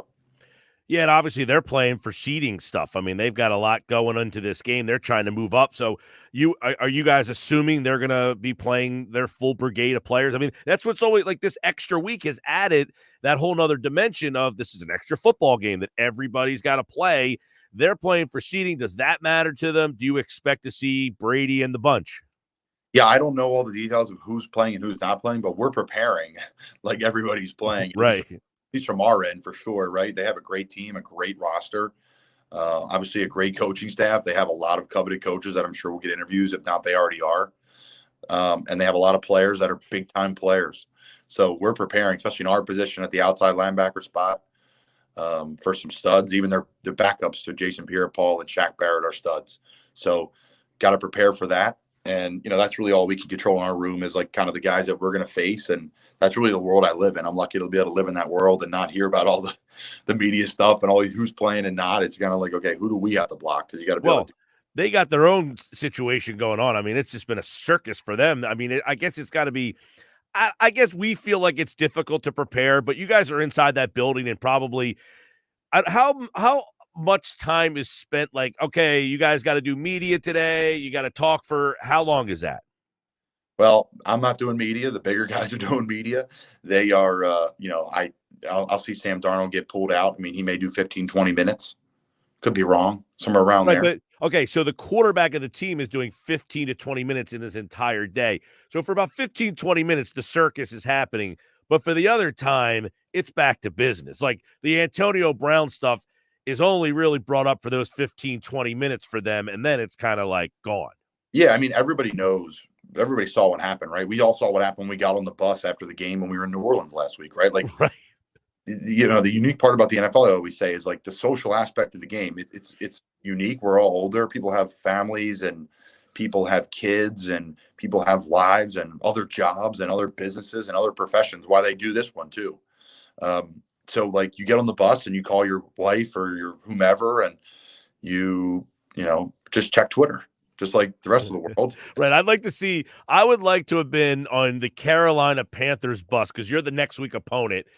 Seeing the images of Antonio Brown deucing the crowd and like what's your guys like commentary? Like you guys are the Manning cast watching this. There were some players like, wow, that escalated really quickly. Yeah. And then players will chime in like, oh, they know this player or know that player, and here's what they heard or what they said. I don't know really any details, anything other than what I saw right on Twitter or what was trending when I typed his name in to find the video because it just didn't come up right away. But yeah, crazy times in the league. And, I hope he gets help that he needs. And those guys know him well down there. I'm sure they'll take care of him. But now this is week 18 last year, obviously. Are you feeling the difference? Or are you like, my gosh, I'm beat?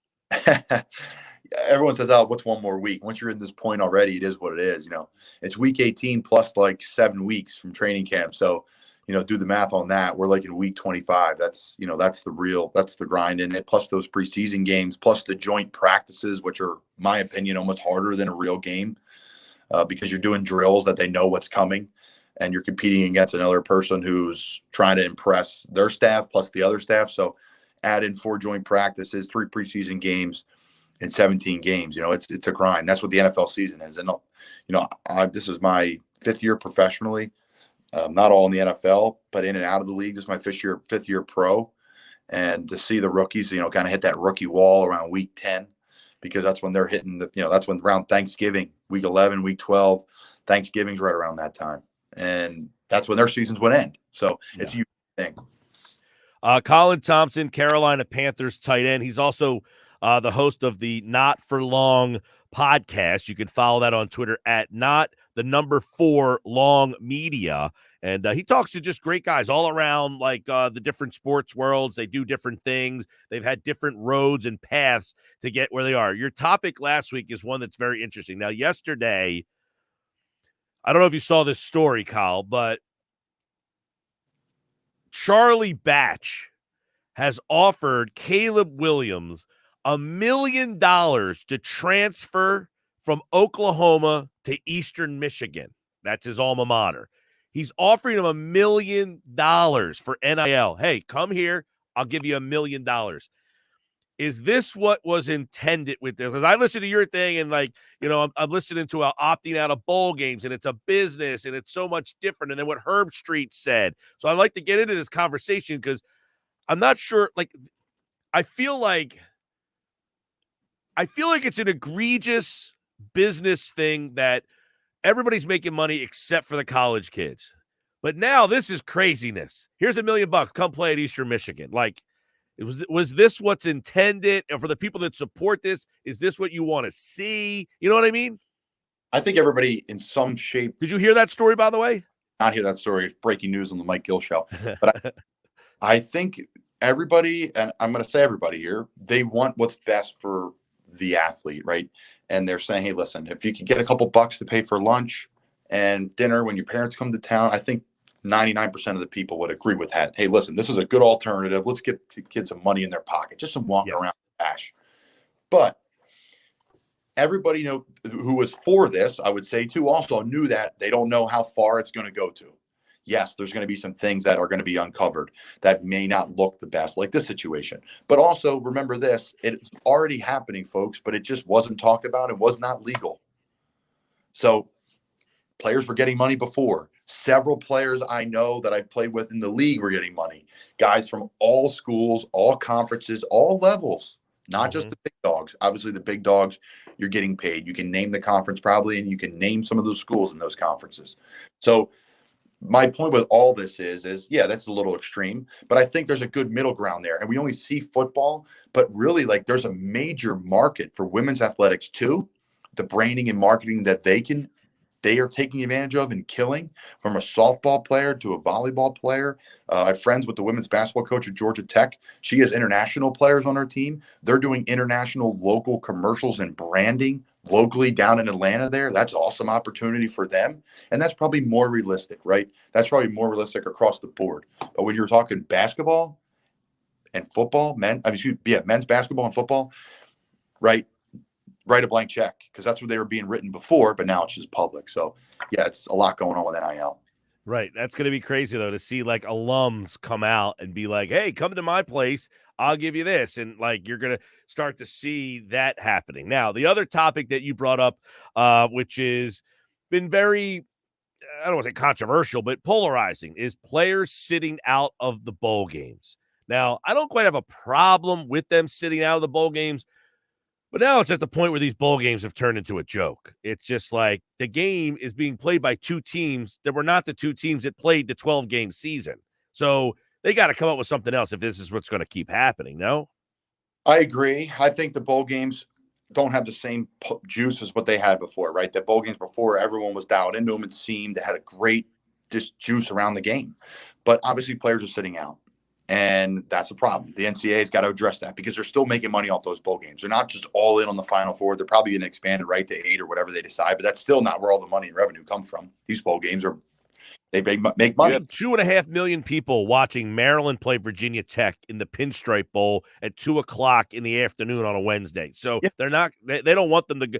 The TV networks don't want them to go away. No, they don't. So they're going to find a way to make it happen. I think it's going to be on the bowl sponsors to make it happen. Like Pickett at Pitt, he sat out, the quarterback, who's a very good player. He's a first-round pick, and he is set to make a lot of money, change his life and his family forever. I mean, we're talking generational funds, $50 million, give or take, with on the field, off the field, all the stuff that comes with a first-round pick, whether you play a snap or not. So I think I understand why he sits out, because if he gets hurt, he breaks his ankle. Right. He goes now in the 3rd round. That money drops off to a crazy, crazy, crazy low number. We're talking losing $30-40 million. Yeah, but where's the line of demarcation? Why is it just that game? Why isn't it, hey, we're playing NC State on Thursday night. Why are you playing in that game? That doesn't – you're 7-4. Why are you in that game? Yeah, that's a great point. I mean, I think you can argue both ways. It's a great point you bring up, Mike. I'll say this. That's on the schedule. This bowl game's a bonus game. It's for the school. They haven't played football in a month. Okay. And that bowl out there, right? It's not even for like the player. Yes, you can make yourself in a bowl game, but you could also break yourself in a bowl game. I think you can argue that you're breaking yourself more in a bowl game than you could make yourself. Now, again, players, that film gets evaluated, but Jalen Smith is what I talked about on Not For Long Media, right? My podcast. Jalen Smith was at Notre Dame. They played in the Fiesta Bowl against Ohio State. The offensive lineman for Ohio State pushed a little longer than maybe he should have. Jalen planted and got drop foot. Brutal injury for people that know what it is. Absolutely devastating. Now, Jalen had to sit a year out. Dallas still drafted him in the 2nd round. Luckily, he had a massive insurance policy on his body while he was at Notre Dame. He got that money, and then he went to get a second contract with Dallas. He couldn't even fulfill that whole thing because his body was so disheveled from the injury. Yeah. So again, that's one thing. I get it. There's less players getting injured in those games than we know about. But I think how you is there like a polarizing discussion between guys in the locker room about this? Everyone says sit out, right? We're all in. Everyone is universally agrees. I've been saying everyone a lot today, but I would say a lot of people are going to say, I would say 75 to 80% are like, you sit out of the game, because we're all free agent. We're all, we all want to be our own person. We're all independent contractors. So yeah. Like, hey, listen, you did what you did for the school, and you're playing in a bowl game that will just makes your team 8-4 instead of 7-4. And okay, well, it's like what's the like? For instance, West Virginia, the running back Letty, he sits out. Now you're not a first round pick, dude. Like, yeah, you know what I mean? Like, where do you draw the line of the guys? Like, what's the most important thing to you? Like, I'm going to a combine and I'm ready to go. Like, I'm going to this combine, and I have 3 months to prepare for it, and it could make me so much money, where I could be a third, fourth rounder, and all of a sudden I run a really good 40 time, and I catch the ball well, and I do good in the pre-draft interviews, and all of a sudden my life changes forever. Yeah. Because I play with guys that have zero, nothing, 90% probably, 80% come from nothing. So, I mean, it's a big number. That's a big thing, yeah. You got a guy like Sidney Jones. He got hurt at his pro day. So you're going to get Achilles. Is 100% injury rate, right? We're spitting a lot of numbers. We're drawing a lot of generic terminology with what we're saying and who's sitting out and whatnot, right? What's that arbitrational line? That's the big discussion. Yeah. But if you're going to be a third, fourth rounder or earlier, I can get where you can argue like, hey, I'm going to sit out because I'm going to make, if I just stay where I'm at and stay healthy, I'm going to make $500,000 guaranteed. Now, do you think we're going to see a time where a player sits out of the playoff games? Because no, I don't think so. So then that's why I say, like, my thought is start the season even maybe a week earlier and then just play up to Thanksgiving. You get 11 weeks there, get your 11 games in, then use the month of December and have like a 48 game, almost like a NCAA tournament, have 48 bowls and boom, boom, boom, boom, boom, all the way up to this week, January, whatever it is. And this way, the bowls are all playoff games with advancement, movement. Keep the names of the bowls, play them each week. I mean, I don't know. League too, where there's like relegation situations for your conference. Like, you're either going to play like the bottom of your conference next year, or you're going to play the top of your conference next year if you win or lose your bowl game. I mean, I don't know how you could do it, but I think I've gotten the Premier League a little bit, and if you don't win in the Premier League after a couple of years, you're out of it, which is really unique. So that's a good way to go about it. But to answer your question, Mike, I'm for the player sitting out as a player myself, because I've got dinged, I've got hurt. I know what that's like to lose. Yeah. I don't have a preference of like they shouldn't sit out. Like, I'm not like old guy. I just feel like if this is going to keep happening, and it's everything. The coach isn't even the same coach half the time. That guy's gone. I think people speak out of both sides of their mouth because they're like, well, I love Notre Dame football. Right. But like Brian Kelly was gone. Right. Like, he was gone before they even find out what bowl they were in. Right. That's what I'm saying. Like, coaches are gone. Players are gone. Folks, it's different than what we expect it to be. Yeah, you said that in the thing, and the video in the back has like Pasadena, and you're seeing like this great, and you're thinking, you're right, it's not the same, and part of that is too, some of the teams aren't the same. Like Miami's just stinks. Like, you used to have these villains, and you had these heroes, and you had these programs, and they're just like USC stinks, and Miami stinks, and like Texas isn't any good anymore. Like. Nebraska stinks. It's like the teams that you were always cheering against or for, they're no longer relevant or good. It's unique. The parity has changed. Florida State's no good. It's all even Florida's not even any good anymore. Well, Florida just had a tough year last year. They went through 3 out of the last 4 years. They went to BCS bowl game and they fired their head coach. That's what the expectations are, and they're in that place. And it's a wonderful place to play because of those expectations. But I'll say this: the parity isn't what it used to be, and it all comes down to some doctor with the Miami Dolphins, who didn't clear Drew Brees when Nick Saban was the head coach of the Miami Dolphins. Because if that happens, who knows what happens in the NFL? Who knows what happens in Nick Saban? And Nick Saban changed the entire world of college football. I personally think he did. He's birthed great coaches that have come out from under him. We're going to get into that game, I'm sure, in a little bit. And, you know, those coaches have gone on and won at other places. And when they lose, they come back to him. Or if the coach has a problem in college football and they have some issues off the field or maybe on the field, they go to him. He rebirths them out into the college football world, and they do very well, and they have a ton of success. That guy's Nick, you know, Coach Saban has changed extremely the entire environment of college football. So I think it's got a lot to do with all of it. It's really amazing. I mean, you look at, first off, like just the wide receivers, like the guys that are playing wide receiver that just forget what they do in the NFL, that they're just constantly getting drafted in the NFL in the first round. You get Judy and Ruggs and Smith. I mean, they're Ridley and Joe. I mean, you just got guys. Waddle, another one. I mean, it's just amazing what they've put out there. Premier players in all positions, really everyone. You know, they pick at the quarterback spot. They pick at this. They pick at that. Listen, it's really hard to make it in the NFL and be a starter. Like, I think A.J. McCarron's been playing now for like 8 or 9 years, but he's still playing. Like, that's really hard to do. So, yeah, he's changed the face of it. I think those bigger brands will be better. USC, new coach. Miami, new coach. So we'll see what happens. All right, Colin Thompson. Carolina's taking on Tampa Bay this Sunday, and that game is 1 o'clock. Actually, no, it's a 4:25. It's the Romo and Tom McCarthy. Tom McCarthy. I was going to say that's the game that McCarthy's taking over for Nance. Nance is in the health and safety protocols. So that's the main game on CBS. Who knows? Maybe it's Brady's last regular season game ever. You'll be a part of it. Wow. We got time do we have time for a quick Tom McCarthy story or no? Sure, go ahead. So, quick Tom McCarthy story. I'm with the Chicago Bears, and I'm a Phillies fan, right? Grew up in the area, and I know Tom. So, we're playing the Cleveland Browns. I was on the practice squad. It's John Fox's last year in Chicago, 2017. And we were at practice, and I look down the sideline, and I see Tom McCarthy standing there watching practice. I'm like, oh, this is great. Tom, awesome. I'm going to meet him after practice. So I'd like go up to our media guy. I'm like, hey, is Tom McCarthy still in the building? He's like, yeah, why? Like, he doesn't want to interview me about the game. I'm on the practice squad.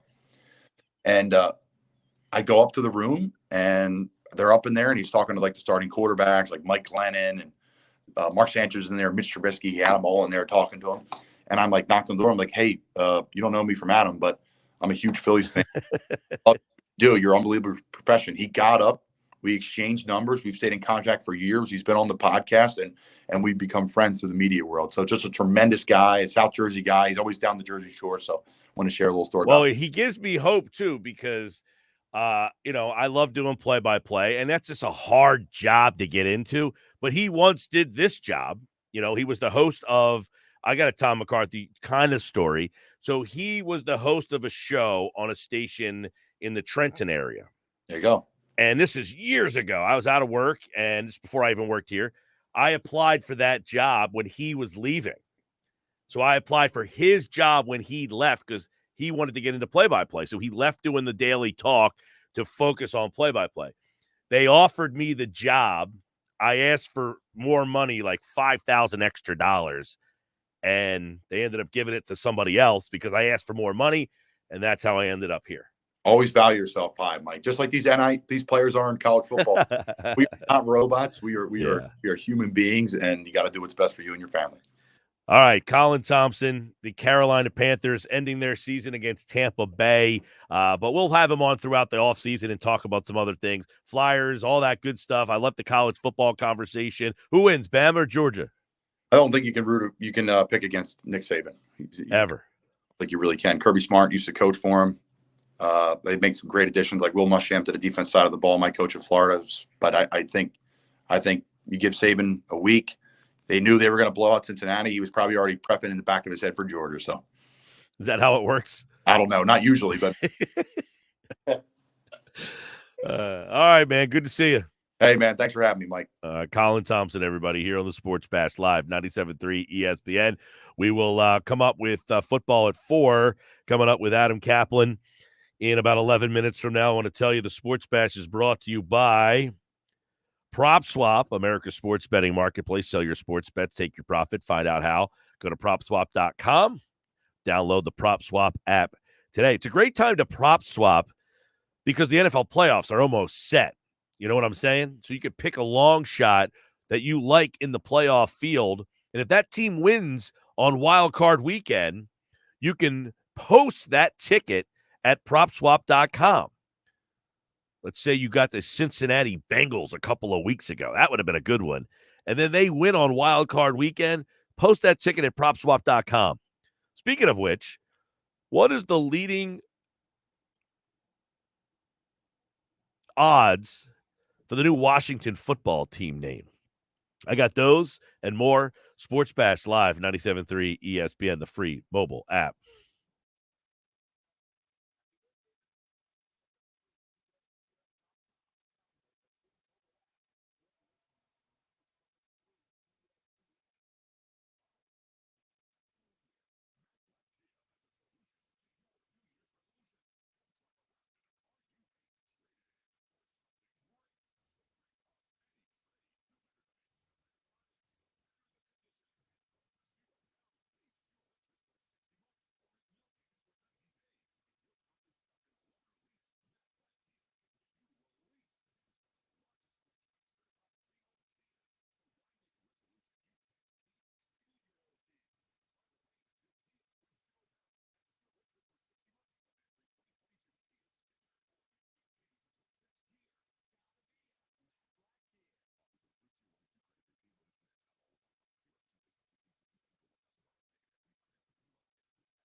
Eagles Cowboys also free on the same recorded message. Call right now and get both winners.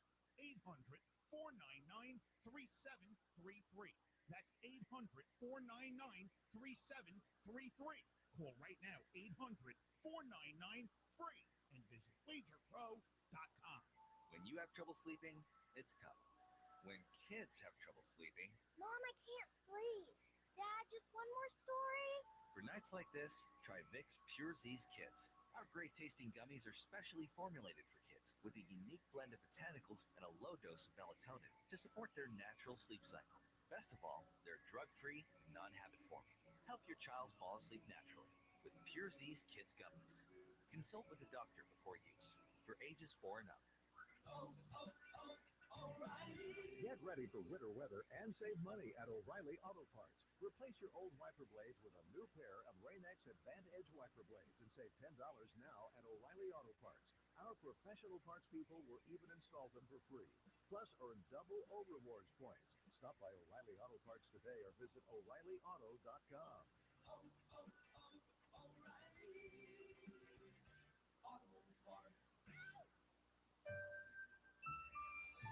As As a local bank with deep roots in Cape May County, Crest Savings Bank's directors, management, and employees are all part of your community.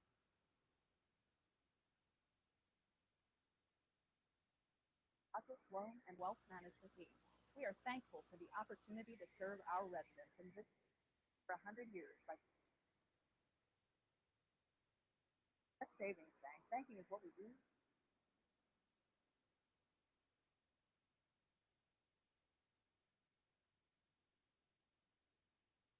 From the Hollywood Cafe and Sports Bar this Saturday morning from 10 a.m. to noon on Route 45 in Woodbury Heights, New Jersey. We will be giving away Devonte Smith official Eagles jersey to the biggest Eagles fan in the crowd, courtesy of Pro Image Sports and Fan Treasures. So join us at the Hollywood Cafe and Sports Bar on Route 45 in Woodbury Heights, New Jersey. Saturday morning from 10 a.m. to noon, it's the Locker Room with Billy Schwein on 97.3 ESPN. Health update with Robin Stoloff. Learn more, live better. Unfortunately, fraud and scams both online and by phone are on the rise, and much of it has to do with COVID-19. As always, our best defense against fraud is us. Here are a few tips from AARP to protect ourselves from scams in the new year. Improve your password protections by using dual password authentication. You've probably already done this. It's when you get a call, email, or text to verify something you're doing online. Also, make your passwords at least 12 characters long and do not use the same one for everything. Manage your emails and flag or block anything suspicious.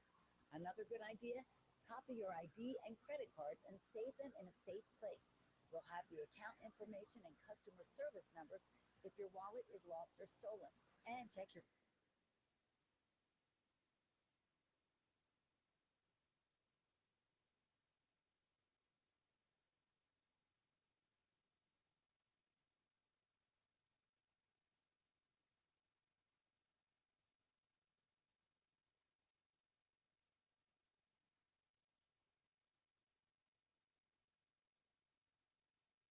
That's right, AJ at Matt Black Nissan will buy your vehicle for cash today.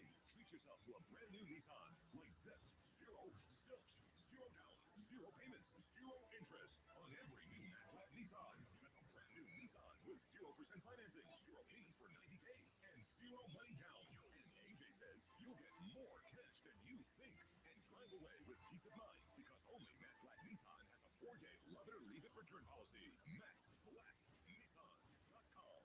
AWW financing to your vehicle. Rate qualifications exist. Not all will qualify. 0% APR financing based on 2777 per $1,000. Offers can be combined. Call 877-289-6670 or go to mattblacknissan.com for complete details. It's on at Matt Black Nissan on the Black Horse Pike, Egg Harbor Township. I need postcards printed and designed.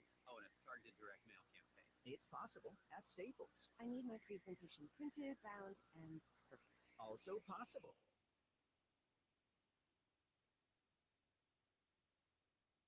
Materials. Now get 25% off custom printed labels, postcards, flyers, brochures, and more when you spend $60 or more. Explore what's new at Staples, the working and learning store. Ends 129 in store only. See staples.com/print for details. DraftKings Sportsbook has an unbelievable offer to get all fans in on the action as the college and pro football seasons wind down. New customers can bet just $5 on any football team to win their game. And if they do, you win $200 in free bets. So let's wind down the season with a big win. DraftKings Sportsbook customers can also bet on football with same-game parlays. Combine multiple bets from the same game for a bigger payout. The more legs you add, the more money you can win. And for our New York listeners, we have an exciting announcement. DraftKings Sportsbook is coming to you soon. Download the DraftKings Sportsbook app now and use code 973. Bet just $5 on any football team, college or pro, and win $200 in free bets if they're victorious. That's code 973 this week at DraftKings Sportsbook. Must be 21 or older, New Jersey only. New customers only. Restrictions apply. See DraftKings.com/sportsbook for details. Gambling problem? Call 1-800-GAMBLER. Make 2022 your year to glow at Ulta Beauty's Love Your Skin event happening now. Upgrade your skincare routine and discover your healthiest skin yet with up to 50% off daily beauty steals from faves like Tula, First Aid Beauty, and Clarence. Feel your best with a skincare routine made just for you.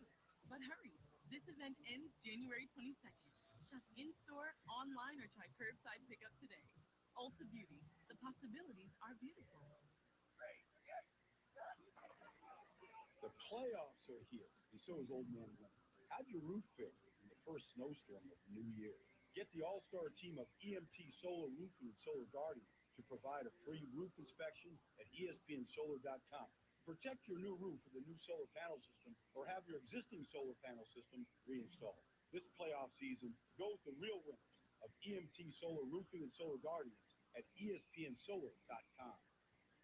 A town square media station serving all of South Jersey. This is 97.3 ESPN, home of the Philadelphia Eagles. WENJ HD Millville, Atlantic City.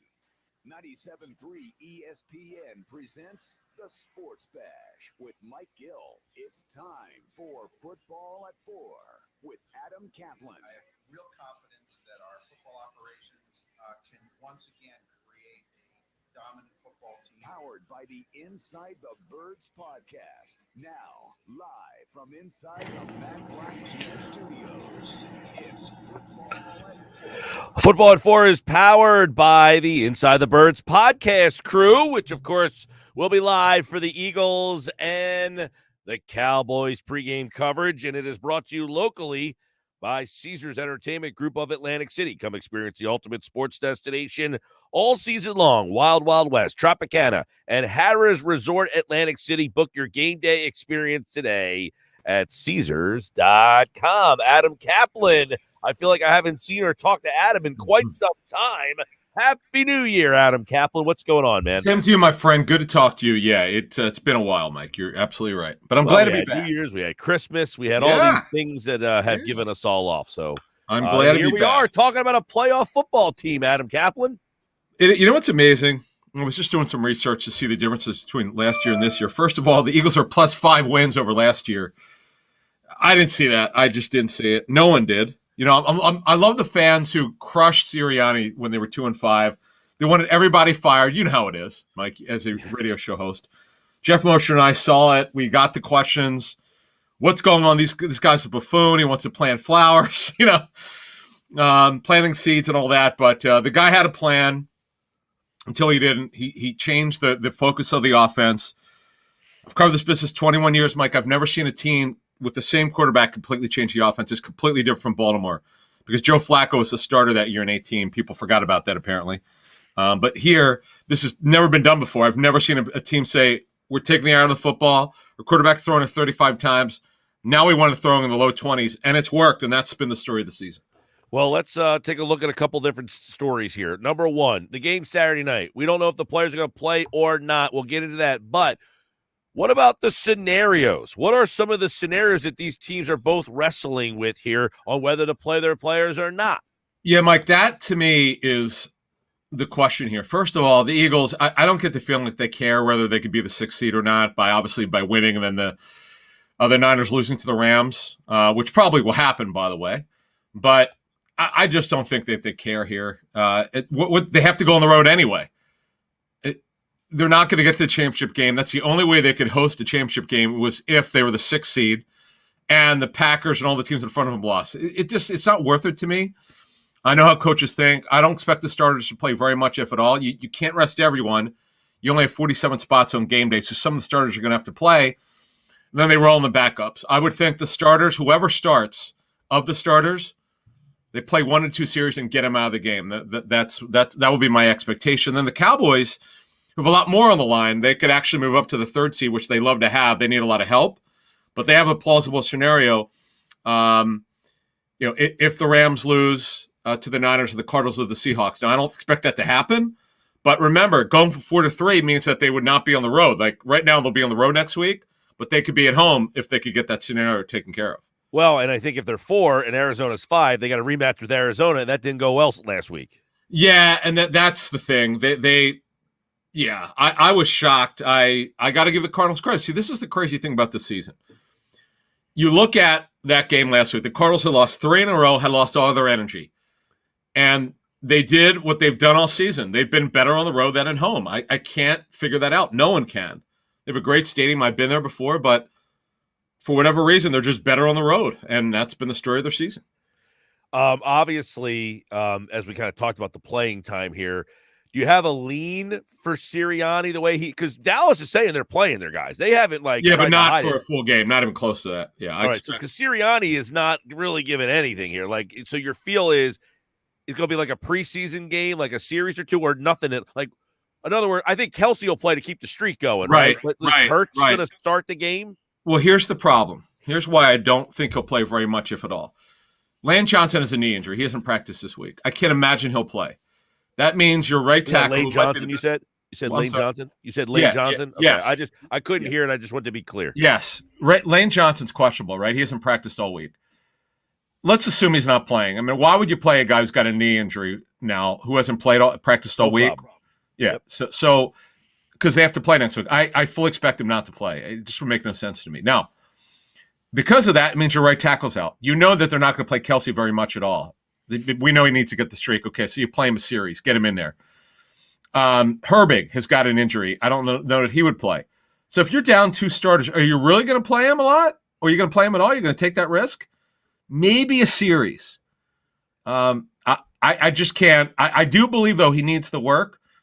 But it's what coaches will tell you. It's risk versus reward. Sure. To me, the risk is too great when you don't have your whole starting unit on the offensive line. Now, I know this is a bit of a hypothetical down the road, but because we don't know if he's going to be ready. But if Brandon Brooks is ready to play, does he automatically go right back into the lineup? No, because if this would have been 4 or 5 weeks ago, yes.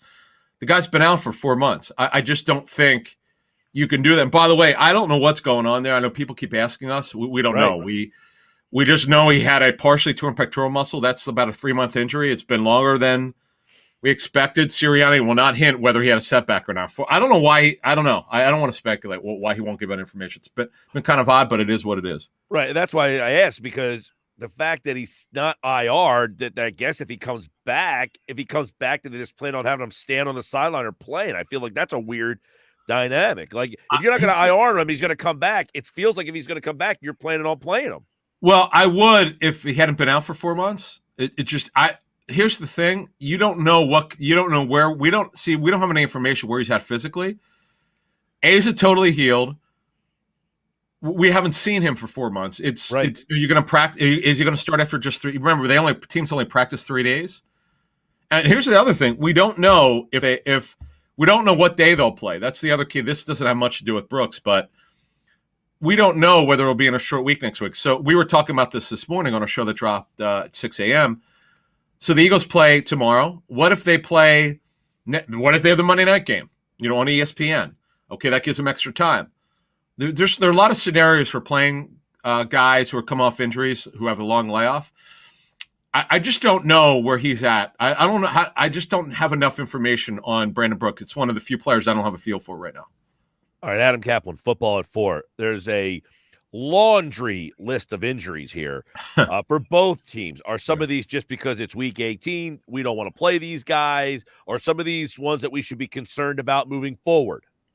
All right, so let's go to the Eagles first. Well, Hurts again with the ankle. You're not going to – I know it's better. He ran the ball well last week. You're not going to ask him to play very much, if at all. They only one guy at this point has come off the COVID list of the 12 that went on Monday. That was Kelsey, who you mentioned earlier. Jordan Howard, Boston Scott, because we know that Sanders is out with a broken hand. Goddard and Stoll. Lane Johnson, I don't expect him to play because of the knee issue. Landon Dickerson, we don't know about him. I don't have a feel for whether he's playing or not with the thumb injury. Herbig, as I mentioned, still on the COVID list. Fletcher Cox, COVID list. Singleton, Jannard Avery, Maddox, McLeod, Epps. Now, my understanding is they have till 4 p.m. Eastern on Saturday, so right before the game, just over 4 hours before the game to activate those guys if they want to. And then here's the other problem is, which I've learned the hard way trying to figure this stuff out. You don't know how these players feel after they come off the COVID list and what their symptoms are. Only they have to get cleared to play by, even if they come off the list, they don't get cleared to play. They have to be cleared by the team doctor. And they have to be honest with them and how they feel. That's the energy is the real big thing, I'm told, from the players. All right, Adam, big topic of conversation seemingly all week, all over the place. The team made the playoffs. They were 4-win team last year. Here they are. Howie Roseman's the general manager. How much credit does he get for where this team is now Where is he in the pantheon in the league? You follow not only the Eagles inside the Birds, but you also follow the league. You are a well-respected insider all throughout the league. Where is Howie Roseman in the pantheon of NFL GMs? So, Mike, I listened to your show this week, and I heard you and Mosher, and I heard you and Josh talking about this. I'm not going to rank them. What I did is I'm going to give you my top 10. Now, what you have to understand is when you rank this, you must know if the guy's personnel control, where Roseman has control over everything. Again, this is not in any particular order. I'm just going to give you in my study and know how people are respected. Bill Belichick he doesn't have the GM title. He doesn't need it. He has full personnel control. So just to give you an example of guys who are not called the GM, but they make all the decisions. So here are the guys that I would put not necessarily in any type of order because it's so subjective in terms of the order. But John Robinson, the Titans, who's terrific. He's had his share of mistakes. He had way more hits than losses. Mike Vrabel's my coach of the year, by the way. I'm voting in 2 polls next week. He's I know people are saying Zach Taylor, and that's certainly worthy, but I'm going to vote for Mike Vrabel because he's done so much. They had the worst COVID and injury issue by far. I follow this stuff, and I have a chart. They've had the worst situation in the NFL. Brett Veach of the Chiefs, who technically has control, believe it or not, I know for a fact that Veach technically has control, but he usually cedes to Andy. Brett Veach is in there. Chris Ballard of the Colts has done a great job drafting. They haven't won it. They haven't got a championship game yet, but 3 out of 4 years that Frank Reich's been in the playoffs. Bill Belichick is a personnel decision maker. He's obviously in the top 5. You could rank him at 1 if you want. I got him in my top 5. Brandon Beane and Sean McDermott, they share control. They've done an unbelievable job of turning things around. Kevin Colbert of the Steelers, people beat him up for their misses in the secondary, but he's the best at drafting receivers. He's great. Brian Gutekunst, I know he kind of screwed up his relationship with Aaron Rodgers, but Rodgers said this week to Adam Shine on his podcast that he and Gutekunst have gotten along. Jason Light, it's not just, folks, do some homework, not just on Tom Brady, getting him in there. Folks, look at his drafts over the last 4 years. Very few GMs drafting better. Roseman, I would put him in my top 10. John Schneider of the Seahawks, he has split control. I'm told Pete Carroll has the deciding vote on everything, but Pete Carroll, I'm told, cedes most of his decisions to John Schneider. So I would put Roseman in my top 10. We could beat him up for drafts because it's fair. We have to give him credit. He's one of the best I don't know how he does this. He's one of the best at free agency. If you look at over the times when he's had full control, he didn't have it in 10, 11, and 12, had it 13 and 14, didn't have it in 15, had it in 16, 17, 18, 19, 20, and 21. And if you go through free agency, great. Draft, very mixed, below 500, I'd say, if we're being straight about it. But this, by the way, this draft looks really good. And we know how well he did in 18, but we know how 17 was not good.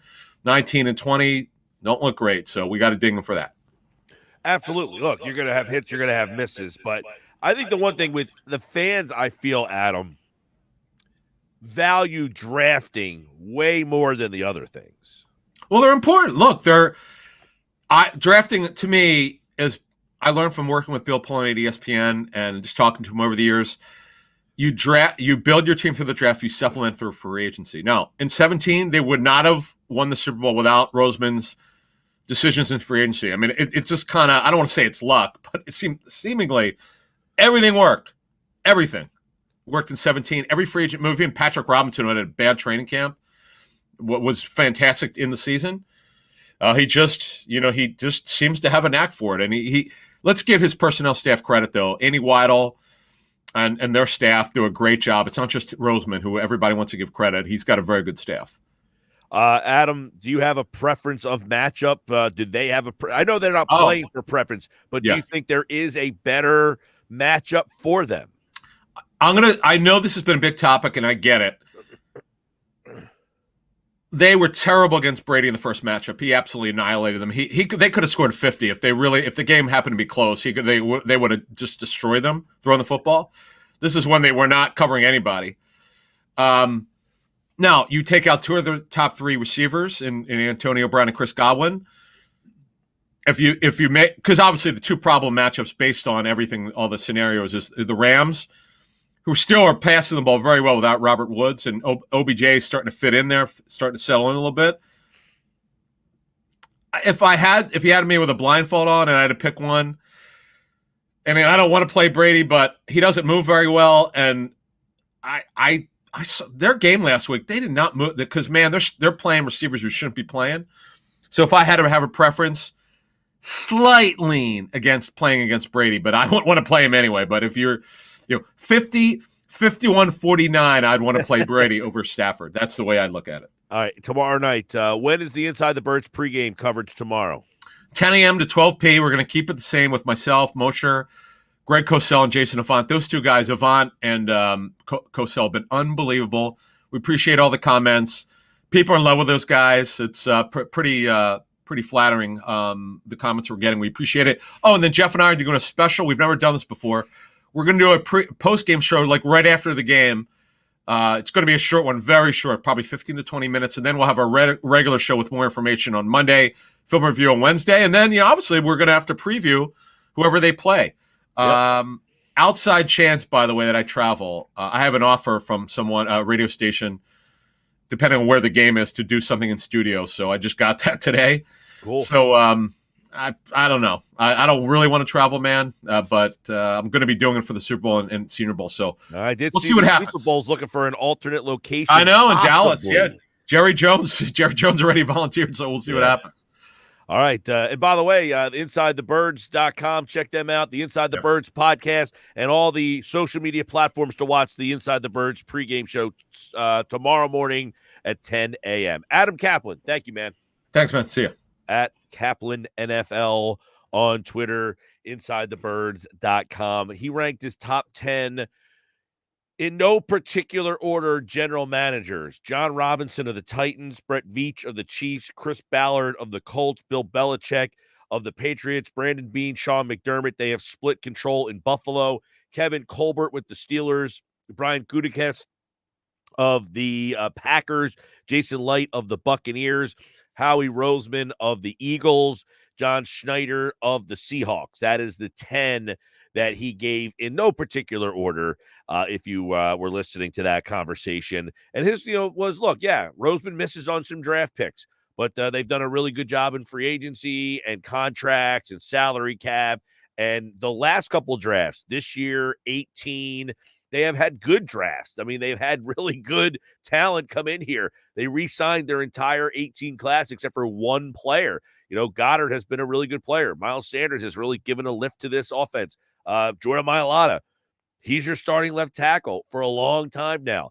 Avonte Maddox, he has been really, really good this season as your nickel slot guy. So there's a lot there that has been good. And this draft, too, Landon Dickerson has been a plus. Devonte Smith has been a huge plus. Milton Williams has been a very good player on the defensive side of the ball. So we got that from him, and you can check that out Inside the Birds tomorrow at 10 o'clock. Got some text messages from our conversation, 609-403-0973, 609-403-0973, the text board. We've been getting comments all throughout the day. Let's take a look back. This one, I haven't checked the text board. That was my fault in about an hour or so. But some texts have been coming in. For some reason, sometimes they come in and update themselves. Other times I need to update it myself, and I didn't update it for a while. So, yeah, it happens a lot. I don't know why. Sal says they need to add another playoff team up to the format for a total of 8 teams for a conference. Why not make it 10 or 12? I liked it better when it was 12 total teams in the playoffs. Adding more mediocre to the playoffs doesn't make it better to me. You're saying cut the playoff teams back to 6 instead of having the 7th team. Sal's saying make it 8 and add 16 teams to the play. Here's the thing, though. In the NFL,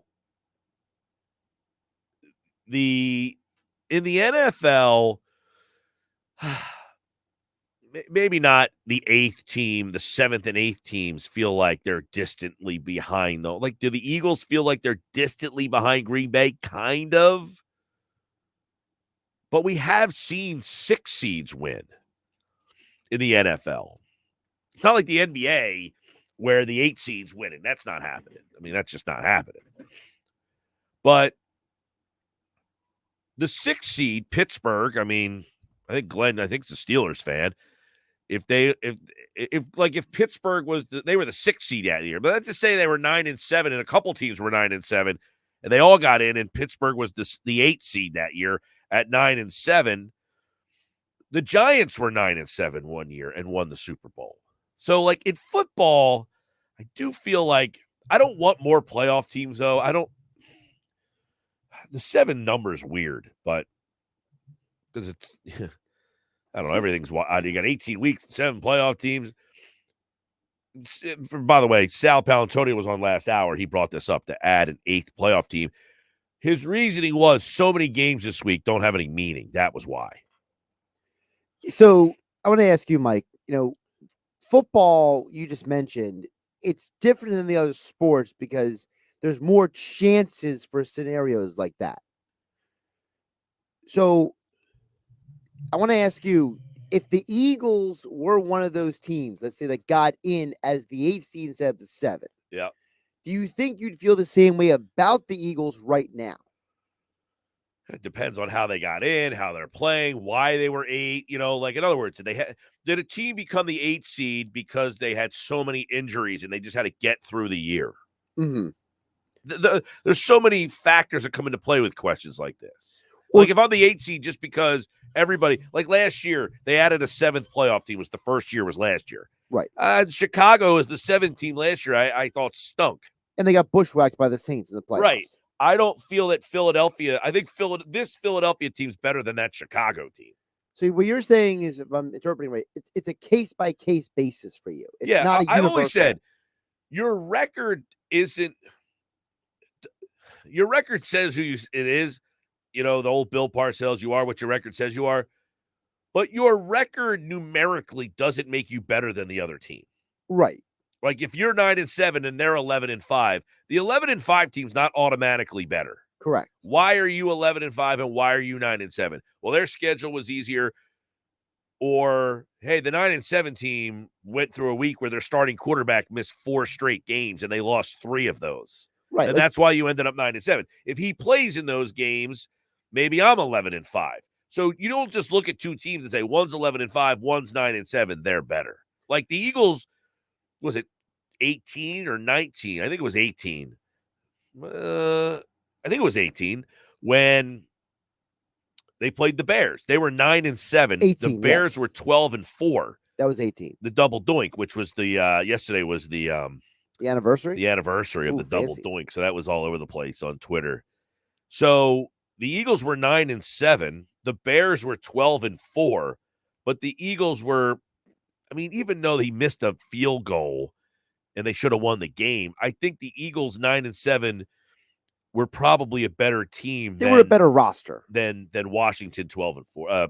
Chicago 12-4 was. Yeah, they were a better roster, and the reason, and that's why I asked this question, because to me, like you said, the Bill Parcells axiom of oh, you are what your record is, it doesn't feel like it has a lot of weight anymore, because a lot of times, well, the schedule changed from those days. The schedule has changed, but also the fact you mentioned injuries.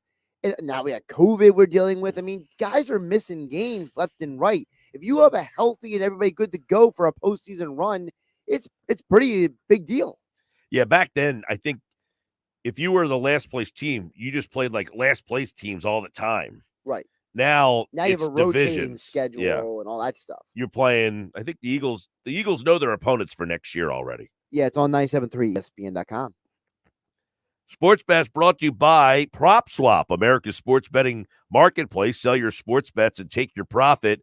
Find out how, PropSwap.com. Happy Hour Friday with the PT is coming up in just about 15 minutes. You want to stick around for the PT. We always have fun on Happy Hour Friday. We promise to do so again here on the Sports Bash on 97.3 ESPN. The free mobile app, live video on our YouTube channel, stream from your phone or launch the YouTube app on your smart TV.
800-499-3733. That's 800-499-3733. Call right now, 800-499-FREE, and visit WagerPro.com. With Mercari, your unneeded things can find a new life. Easily list and sell, or discover great finds. Buy or sell almost anything. Download Mercari on the app stores or at Mercari.com. Mercari, your marketplace. Hey, Coach, we need to score. What's the call? We're going to wing it. We're calling the pick. The pick?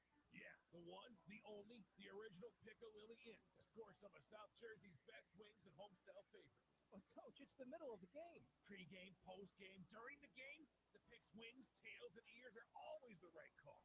They're right on Route 206 in Shamrock. Or check them out on Facebook. Now, who wants mild and who wants high? The Piccalilli Inn. Listen up, Birds fans. Boardwalk Honda is kicking off football season with game-changing deals all month long. Shop our lineup of new, pre-owned, and certified pre-owned Hondas.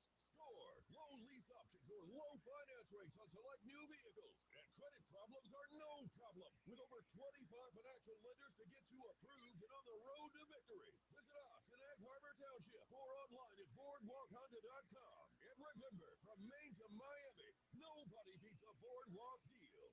Drivers who switch and save with Progressive save over $700 on average, and those savings add up. Imagine what you could buy in the future. So I used the savings from switching to Progressive 30 years ago to buy tickets to the championship game. You know, between those two teams that didn't exist 30 years ago. Yeah, I'm a big Alaska Palm Trees fan. Which is a team now in the future. So switch to Progressive and save big, because those savings can add up in the future. Progressive Casualty Insurance Company and affiliates. National annual average insurance savings by new customers surveyed who saved with Progressive in 2020. Potential savings will vary. This week's featured bet is brought to you by FanDuel Sportsbook at Bally's Atlantic City. This Sunday, take over 44.5 in Rams versus 49ers. Bet all the action in style at FanDuel Sportsbook inside Bally's Atlantic City. Gambling problem? Call 1-800-GAMBLER. Now, back to more Sports Bash with Mike Gill on 97.3 ESPN, South Jersey.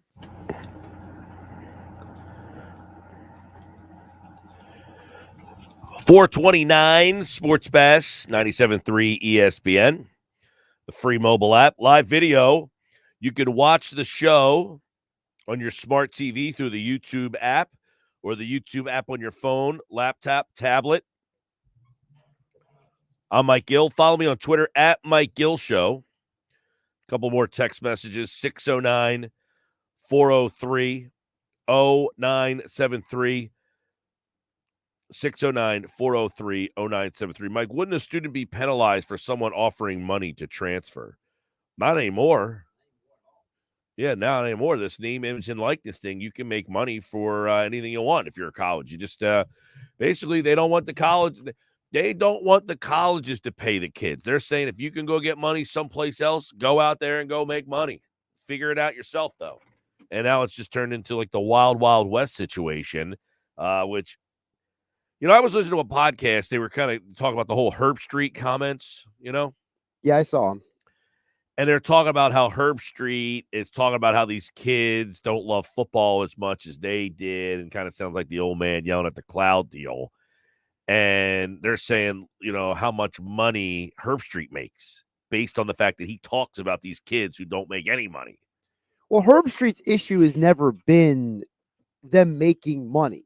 No. His issue has been that, you know, part of the reward for your season historically in college football has been you go into these bowl games. That's why the bowl games make so much money, because there's a ton of money that goes into these teams going to the bowl, fans going to the bowl, sponsors of the bowl, you know, the gift bags that come with the bowl game. And for him, he looks at it as, look, you know, if I'm a guy and I don't have a sure NFL future. Now, as part of his explanation, because I just actually finished reading his book last night, Out of the Pocket, which actually, when you read his book and you hear what he said over New Year's weekend, it makes more sense, honestly. What he's trying to say is, look, you're playing football. You have this opportunity for your last game with your buddies, with your teammates. You should be out there with them. And he gets back to the point where you mentioned to Colin Thompson earlier about the guy from West Virginia. He's a mid to late round pick. He's not a guy who's going to be a top tier pick. So it's not like it would have been the end of the day if he would have played in that bowl game. But the problem for Herb Street is he looks at it as these kids don't love playing football. They love what football gives them as proxy of them playing the game. Now, as he stated as well in the same clip, if people would have watched the whole thing, I know some people only saw like the 10, 16-second cut of it. He says, look, I know not everyone is like this. I know a lot of kids love football. But his problem with the whole situation is, and Desmond Howard, by the way, agreed with him on this, and so did a lot of other people at ESPN, and maybe they are a bunch of old guys, get out of my Herb get off Street's my not that lawn. old. He's 52. Oh, well, he's older than I thought. He looks good for 52. He looks great for 52. I wish I looked that good when How I was old's 52. Desmond Howard? Des is about the same age because they got the college around the same time. Desmond's more my age. No, Desmond Howard that was early 90s. Mm. Because Herb Street said he was on the sidelines of the game that Desmond Howard scored the touchdown and he did the Heisman pose. He's 51, Desmond. Desmond looks great for 51. Right? Like whatever they're doing, can I do it? Right? Yeah, Desmond's fan. I mean, I could if you would have told me he was 35, I would have been like, okay. Right. But the point is that all these older guys, I know people look at them like, oh, they're just old people saying this, but I do think, Mike, there's something to the fact that some of these guys, not all of them, love what football does for you, not the game itself. I mean, that's really, we're assuming that universally all 90 men on a roster in 1996 loved football, not what football did for them. I don't think that's fair to say. No, it's not fair. And that's part of the problem where context gets taken out of whack, because there's no way you can tell me that every dude on every team of every year of all time loves football. Some guys play football because it gets them to college. Some guys play football because it's their way to the NFL. Some guys play play college football because they know they're not going to be a pro athlete. So they just want the camaraderie of their teammates. Yeah, I mean, somewhere along the line, and I'm not saying that I think that the players don't deserve to be paid. I have said before, I think they should have come up with a way to get them some sort of stipend, whatever that stipend is. Every player gets $1,500 a month, $2,000 a month, $3,000 a month, whatever the number is. I don't care. I think that is more than fair. What the colleges could have put this to bed. They could have put this circus that's going to happen to rest by just saying, you know what? Let's give the football team, you all get $3,000 a month for playing football. But you know why they wouldn't do that? Because the schools want to keep the money for themselves. Oh, I get that's why they didn't want to do it. So they would rather have, basically, for lack of a better term, this borderline anarchy when it comes to NIL and transferring than spend a dime out of their own pockets. Yeah, and it's tainted their sport, and it's turned a guy like, Herb Street, who is a huge ambassador of your sport, even having him. Now, he's not talking about the NIL, but the NIL is just a subset of players opting out of the bowl games, right? Because it has become such a monetary decision. I thought one point that was interesting was, Kevin Nagandi, because he does that college football podcast. I know he's a friend of Pete Thompson.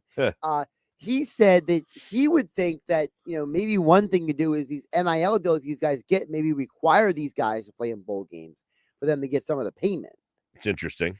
Because if I was the NILer, the guy who's paying, I would say I want your ass on the field. Right, because the whole point of me giving you money is exposure for my business entity or whatever I'm giving you money for. Like, for example, the Arkansas offensive linemen who all got a deal with the barbecue business because they all eat barbecue food there. It's a very localized decision by them, though. Hey, so some of these kids don't care. They'll take whatever they can get. All right, I'll talk to Pete Thompson about that. Not Pete Williams. Also, not Pete Williams. That story cracks me up, man. Cracks me up. I got Pete's Manning cast ideas. That's coming up next. Sports Bash Live. He's going to the game. Best Cowboys Eagles memory for the PT. I got mine. Sports Bash Live, 97.3 ESPN.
Are you a Philly sports fanatic? Do you love to travel and cheer on our hometown squads across the country? If so, you need to check out Philly Sports Trips. Join your fellow Philly sports fans and book your trip with Philly Sports Trips to cheer on the Birds this spring at the 2022 NFL Draft in Las Vegas, where the Birds have 3 first-round selections. They have everything covered: airfare from Philadelphia, great hotel on the Strip, draft night party, group events, and more. To check out how to travel with the pros at Philly Sports Trips, check out phillysportstrips.com/trips/Vegas Draft. At Progressive, we know there's nothing like the feeling of riding a motorcycle.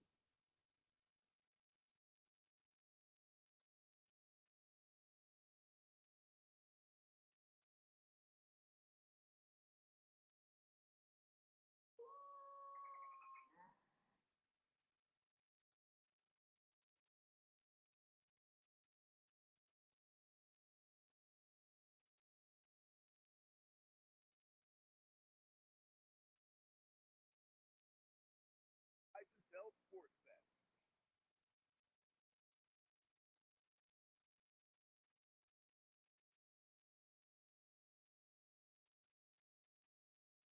On PropSwap. PropSwap has thousands of buyers and sellers across the country, so you'll always find the best odds and collect the most money for your bet. The Alabama-Georgia showdown is Monday night, so hurry and download the free PropSwap app right now. You can watch the Sports Bash live now on Facebook. Yeah, or visit our website, 973ESPN.com.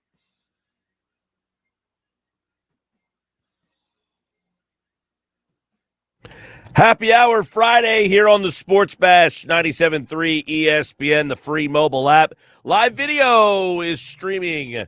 Just launched the YouTube channel from your smart TV. And on Happy Hour Friday, we bring in Pete Thompson to the program as he joins us right now for another edition of Happy Hour Friday here on the Sports Bash Live 97.3 ESPN. Hi, Peter. Hello, Michael. Happy Friday to you. Yes, man. So I sent you the memory yesterday. It was 7 years ago that somebody was so moved. I even forgot the last name. It's funny. I said Thomas. That wasn't even the right name. No, I sent you a picture of the thing. Yeah, but the name was scratched out because you did your own doctoring on it. I never remembered what the original thing was in the text of the newspaper. Yeah, but if you look close enough, you could see that it still says Williams. I didn't look that close. I just right. All I know is it didn't say Thompson.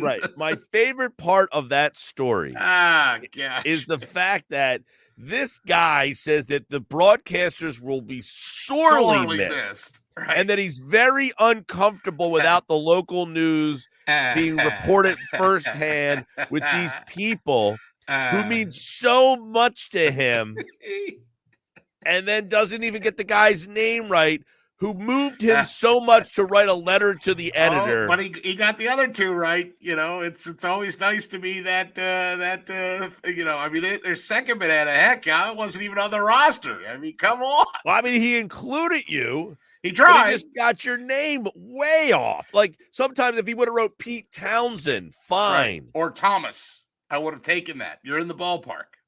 Right now. People used to see me. I'd be at a casino property or I'd be at a local establishment, perhaps that served alcoholic beverages. Be like, hey, Dan Skeldon. And I'd be like, no, but I actually did have somebody at one of those adult beverage places say to me, Michelle Dawn Moody. And I'm like, what? Like, no, come on, man. But well, let me ask you something then. Okay, now this was 7 years ago. Quite a while ago, yeah. It's quite a while. Did anybody else pick up on it, or was it only me?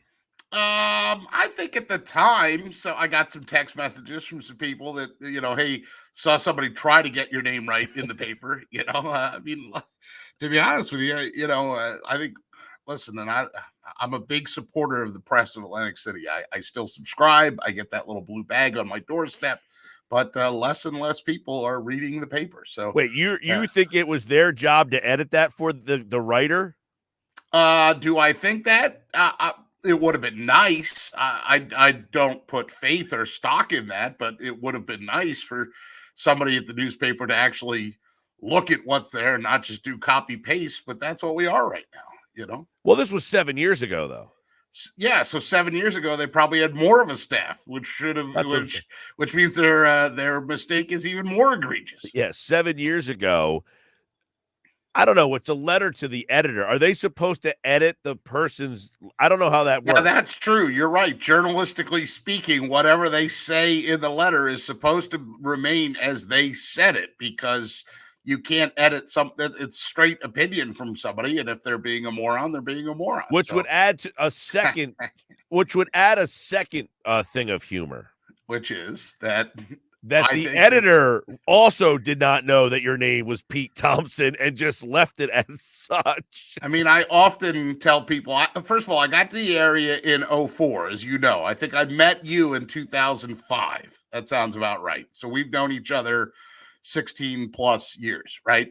But not long after I came to the area, there was a thing in the paper that was called The Buzz. Do you remember that column that it just had little hits and tidbits and things, and it wasn't written by anyone specifically, or at least it did not have a byline. The top thing, the very top thing said, "The Buzz loves when newish sportscasters come to the area and mispronounce our local names. It's not South Jersey, it's Southern New Jersey. And it's not Absagami, it's Absagami." And I thought, whoever wrote that blurb, A, didn't have the cojones to sign their name to it, and B, can go F themselves. Oh, that's good. No, I don't remember that that column. I did find out who wrote that ultimately, and that person actually helped me in a different way because there was in one of my temporarily furloughed sport times from the TV station, that person called up the biggest boss of the whole NBC 40 outlet, who was the CEO up in New York, and got that person on the phone and basically rattled the cage like, "But Pete Thompson," and so I was always, on one hand, I was ticked that the person took a shot at me like a month into my television career down Yeah. here, and that I was also happy that they were the pit bull that then shook up the establishment. Didn't you have to do that for me? Go over and tell them I'll vouch Oh my for this God, guy? he just passed. That's Dick Ireland. The late great Dick Ireland just passed away, and you had in your own charm and wisdom had made great friends there at the radio station, and for whatever reason, this guy, you could have said that I just walked on water, and he would have said, "I'm not impressed. Jesus did it first." He just had no time for you. So I had to go over and sort of vouch for you and say, this is the guy. I need this. Please, sir, may I have my Gill fill in on the television for me while I'm away? Yeah, and I had to, stroke his ego or whatever, and he gave the blessing. And look, a 16-plus year friendship has now been born. How about that? If he never let me do it, you might not be doing this show. That's correct. I mean, all these things come off of that. No Tuesdays with Thompson, no happy hours with the PT, no 97.3 vans going, on the way back from the Phillies playoffs and World Series. Think about the things that we've done. Yes. Yeah. So Pete Thompson, I know that yesterday we were talking about the Manning cast idea. You had a couple ideas yourself that you have jotted down for our listeners. I did. I need a script, right? I got my script right here in my hand. My lead pairing are two people that I came across a lot in the locker room. The one guy wasn't around very long, but I think a cast of David Akers and Leonard Weaver would be really good. Weaver used to do a weekly segment with me. He was on every Wednesday for because he was doing some stuff with the team, I think. He was outstanding. I mean, and he got injured, obviously, and it was a shame to see. But David Akers also was there was two things. One, I was a one-man band up there. So, when I was by myself holding the microphone out and I had the camera on my shoulder, you couldn't go to, Brian Dawkins at the time or, some big-name player, T.O., whoever it was. You couldn't just stick the microphone in front of somebody. There was a big group around him. But David Akers, you could always saunter up to. And after he knew you a little bit, he'd always talk. And he was the one guy, for a game like this, Eagles-Dallas, he was the one guy that would give you a great pairing or a great description of what you really wanted to say. Because I think so many players back then, Gill, were afraid of Andy Reid's going to read my comments or hear what I said, and that I'm going to be ostracized or whatever. So that's a good pairing. I have another one for you. That's my top pairing. My next pairing. And that's the best one you had. Well, no, I have three. You can be the judge. Okay, you said that's my top pairing, like it was your Nance and Romo. No, it's my top one on the list, position-wise on my sheet. I'll go to the next one of Lido Shepherd and Sheldon Brown. That could be your all-corner pairing. That's not bad. Okay. First of all, they resonate in people's minds. And secondly, I think that especially Lido was a good talker. And Sheldon, I think, it would be, I think that'd be something that would be listenable to me. And then, and this is the one, get out your Rock'em Sock'em robot gloves. It's my all punter pairing of Sean Landeta and Sav Roca. I mean, you wrote 5 pairings on the thing. There's been so many responses. How am I supposed to come up with something new? Well, you could have used some of the people from mine and paired them with somebody else. Oh, well. I actually told Josh, what about a David Akers, Sean Landeta pairing? You get the kicker and then throw Durambos in there. You get the long snapper, the kicker, and the punter. Yeah, but Durambos will make the segment disappear or something like that. Yeah, Josh laughed at that joke. You had no reaction. Thank you. I mean, I can hear Josh on the other side of the console. I mean, Josh laughs at anything. That's not fair. I'm funny, dang it. I'm funny. Oh, man. Favorite Eagle Cowboy moment for the PT is? Oh, that's easy. Wilbur Montgomery running away from us to know that they were going to win the NFC championship, and I No, didn't what like about later, what about but- a game that you were at? I should maybe say. What do you mean? I was at that game. I got frostbite on my feet. God bless you. Oh, okay. I was Well, I 9 wasn't quite years old old, enough to be there. I or wasn't barely quite old. 10. I was absolutely at that game. But I can Okay, give you, so- other games, they did it again, right? I've been at that game. I've been Well, at. it's funny you just said that because Merrill with the stop, the Mhm. Emmett stop you just referenced, right? I just heard John Madden when he called that. Yeah, they just when played he that passed, over. it was great. He was really questioning Barry Switzer, Very and the critical of it, analytics. right? You Yeah. know, And he said they nowadays- deserve to lose. They Yeah, that was deserve to awesome. lose. Yeah, right. and very That rare. call Yeah. to me was great, but I was at the snowball game, and that to When me is like Rendell threw the snowballs as well, right? right. Well, I mean, I got pelted with snowballs in that game, and I was just What an innocent. section were you in? Do you remember? Somewhere in the 200s? I don't remember. I was just a telling young- somebody. Yeah, you were pretty young. I was just telling somebody that there was a period of time our seats were way high. They were 649, then they were 546. Then my dad knew a guy at church, and so he had 8 seats. So we had 4 seats. The one guy kept 4, and we took the other 4. And in fact, the guy's name was Earl Ziegler. God bless you. Rest in peace, Earl. Right. So we, at one point for like 2 or 3 years, my brother and I kept telling my dad, like, you might want to get those other 4 seats in your name. You might want to get those other 4 seats in your name because, God forbid something happens to Mr. Ziegler. Right. So those seats were 326 at the vet, Gill, and they would have been right behind home plate for baseball. Great seats for baseball. For football, they were essentially like on the goal line. And, I figured out, because I'd gone to a press thing or two at the vet, that you could actually use your regular ticket, not being press, and go in through that entrance there where the press elevator was. And they kind of had like a little room for fire and EMT. And then they had like a little substation for like where the cops would get warm. And there was a bathroom in there and stuff like that. Anyhow, you could go in there until that infamous Monday night game when the moron lit off the M80s and started throwing them. And then Eagles Court was born. You could no longer go in that entrance once Eagles Court was born. That's good stuff. All right, Pete Thompson. Of course, it's a happy hour Friday. We are having a little fun, of course, with a lot of the conversation today. Pete Williams, a distant that's me, memory. Pete Thompson is in the house. I think there was a Pete Williams on TV, by the way. And I think he was on NBC at the time. He was like a national reporter. So upon reflection, I should be honored that he thought I was a national guy. Yeah. All right, Peter. Well, have a good weekend. Michael, yeah, I'll try to Oh, stay you're going to the game warm. tomorrow night. Stay cold. Stay warm. I'll be up there, and then I'm going to thaw out in time to be with Billy. Billy's got a big deal at the Hollywood Cafe tomorrow. Yeah, we've been talking about it. Giving away Yeah. Devonte Smith jerseys, footballs. You got to be out there on Saturday morning at 10 o'clock over at the Hollywood Cafe, Route 45, Woodbury Heights, PT. Yeah, you got an over-under on if Billy's going to have any voice on Sunday when I come in to do the show with him? Something like that.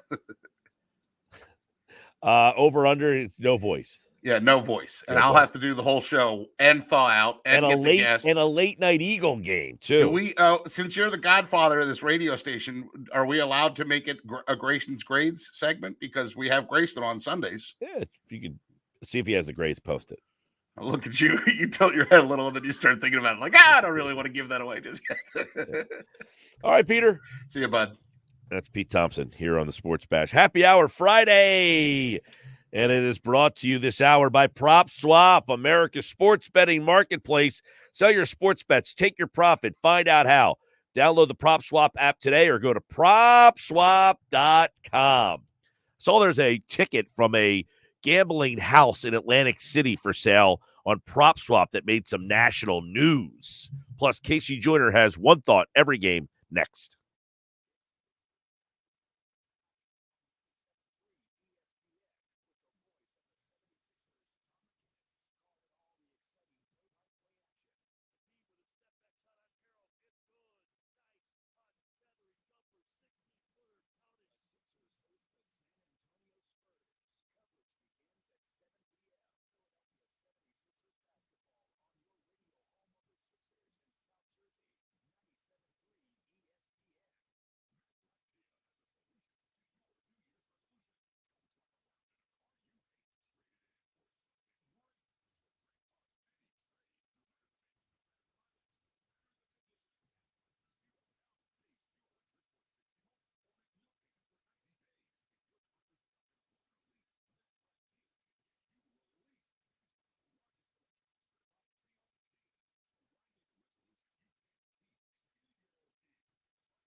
Protect your new roof with a new solar panel system or have your existing solar panel system reinstalled.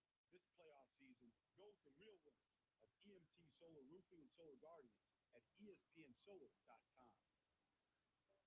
Finding great candidates to hire can be like, well, trying to find a needle in a haystack. Sure, you can post your job to some job board, but then all you can do is hope the right person comes along, which is why you should try ZipRecruiter for free at ZipRecruiter.com/free. ZipRecruiter doesn't depend on candidates finding you. Its powerful technology identifies people with the right experience and actively invites them to apply to your job. You get qualified candidates fast. So while other companies might deliver a lot of hay, ZipRecruiter finds you what you're looking for. The needle in the haystack. 4 out of 5 employers who post a job on ZipRecruiter get a quality candidate through the site within the first day. ZipRecruiter, the smartest way to hire. And right now, you can try ZipRecruiter for free. That's right, free. Just go to this exclusive web address, ZipRecruiter.com/free. That's ZipRecruiter.com/free. ZipRecruiter.com/free. It's game time. Football season is in full swing, and you can catch all the NFL action at the FanDuel Sportsbook in Bally's Hotel and Casino, Atlantic City.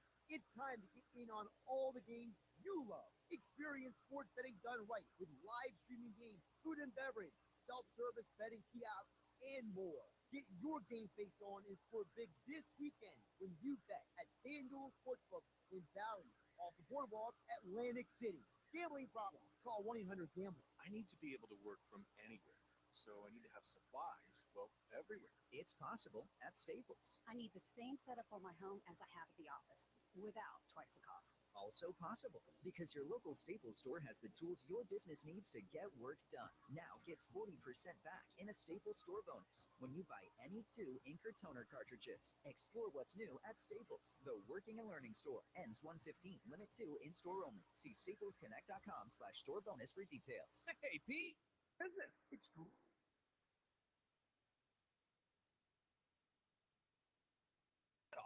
Well, the first thing I did was go to mylocalcustomers.com to see exactly how many searches there were for businesses like mine. So I guess there were a lot?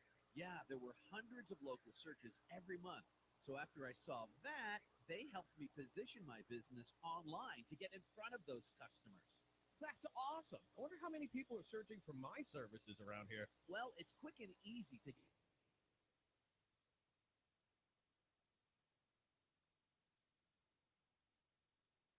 definitely get in front of them. If there aren't, no harm, no foul. Go to mylocalcustomers.com for a free local customer analysis that will show you how many customers are searching online for your type of business. It's quick, easy, and free. Visit mylocalcustomers.com. That's mylocalcustomers.com. South Jersey's home of the Sports Bash with Mike Gill. Oh, I like that. Me too. WENJ HD Millville, Atlantic City. A Town Square media station serving all of South Jersey. This is 97.3 ESPN. This is the Sports Bash with Mike Gill on 97.3 ESPN. Now, live inside the Mcnabb Studios, here's Mike Gill. 5 o'clock, happy hour Friday, final hour of the show, final hour of the week. Casey Joyner's got one thought on every game. There's a lot of games that don't have a lot of meaning, but we'll talk about what it means for their team, win, lose. And keep in mind, win, lose, teams move around the standings, and that could change draft spots. We know the Eagles have a bunch of different draft possibilities based on other teams' records. Miami's one of them. Indianapolis would be another one of them. So you want to keep an eye on those games and what the losses might mean for their drops in the draft standings. Casey Joyner from The Athletic is brought to you by DraftKings Sportsbook inside Resorts Casino Hotel in Atlantic City. Here on a Friday evening, the Philadelphia Eagles host the Dallas Cowboys Saturday night, and you can hear the game right here on 97.3 ESPN, and that coverage begins at 7 o'clock. Merrill Reese, Mike Quick, They will call all the play-by-play action. On Sunday, we'll have a triple header of football for you. It'll be the Steelers and the Ravens, followed by the 49ers and the Rams, and then the Sunday night game, which is like the one definitive game that is a win and in situation. There is a odd situation in that game that if the two teams tie, the Chargers tie the Raiders, okay?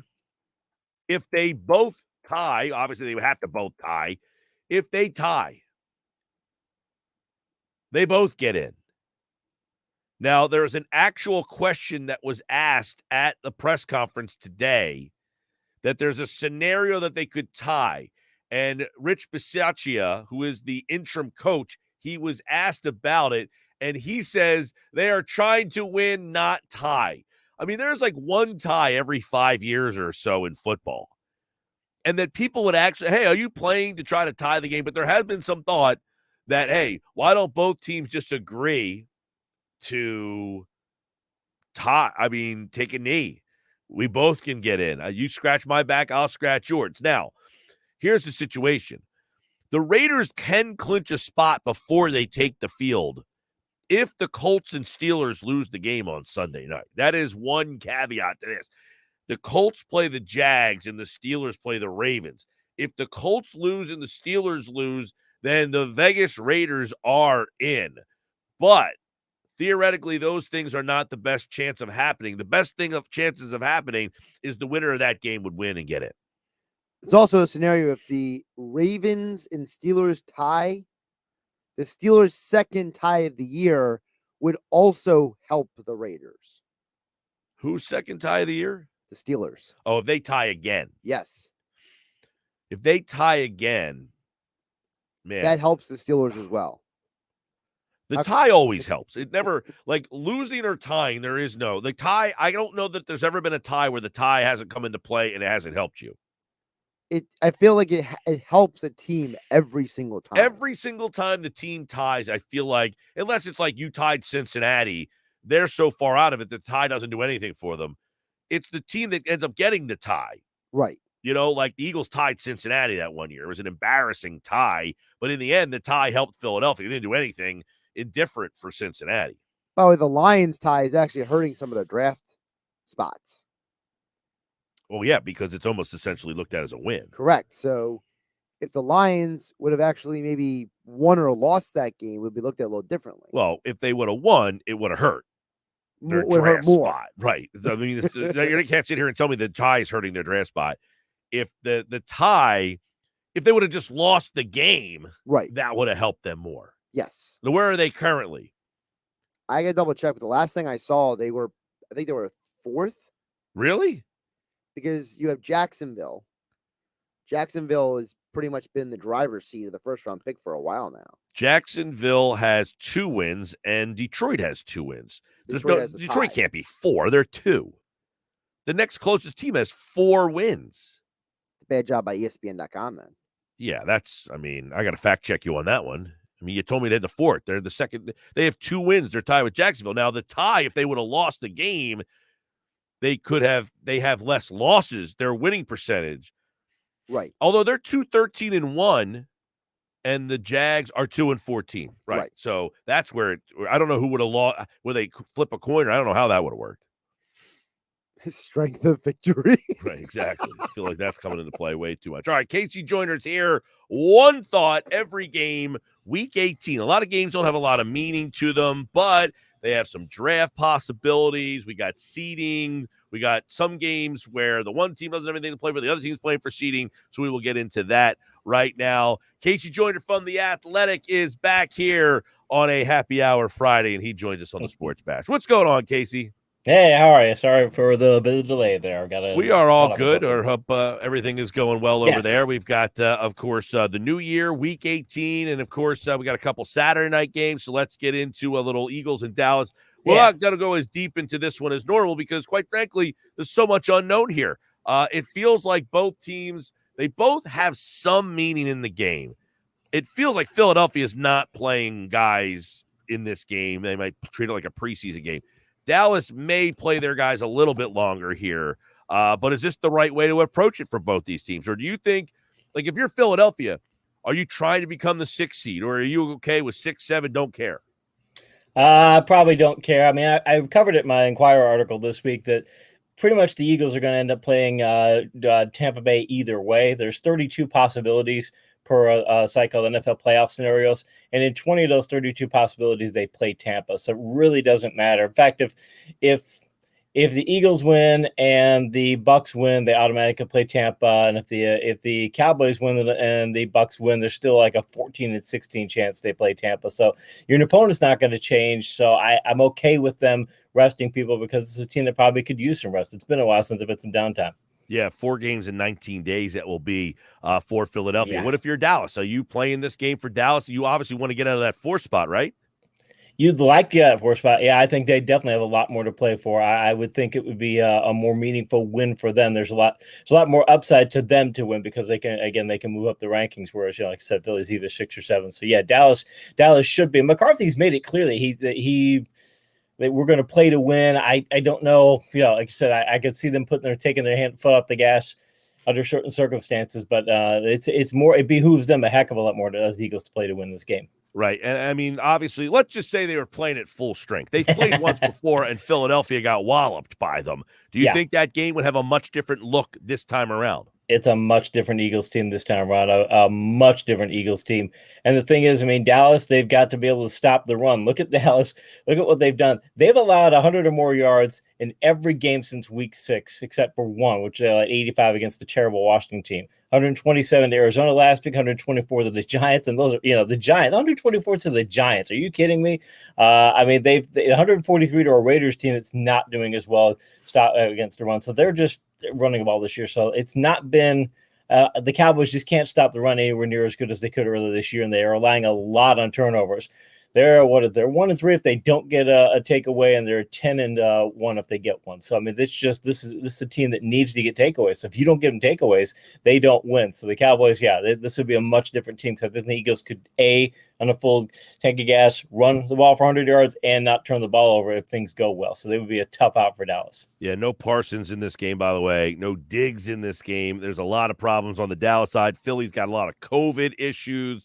So you are going to get a, let's say, watered-down product in the primetime slot on Saturday night. Let's look at the early game. One thought every game, Casey Joyner.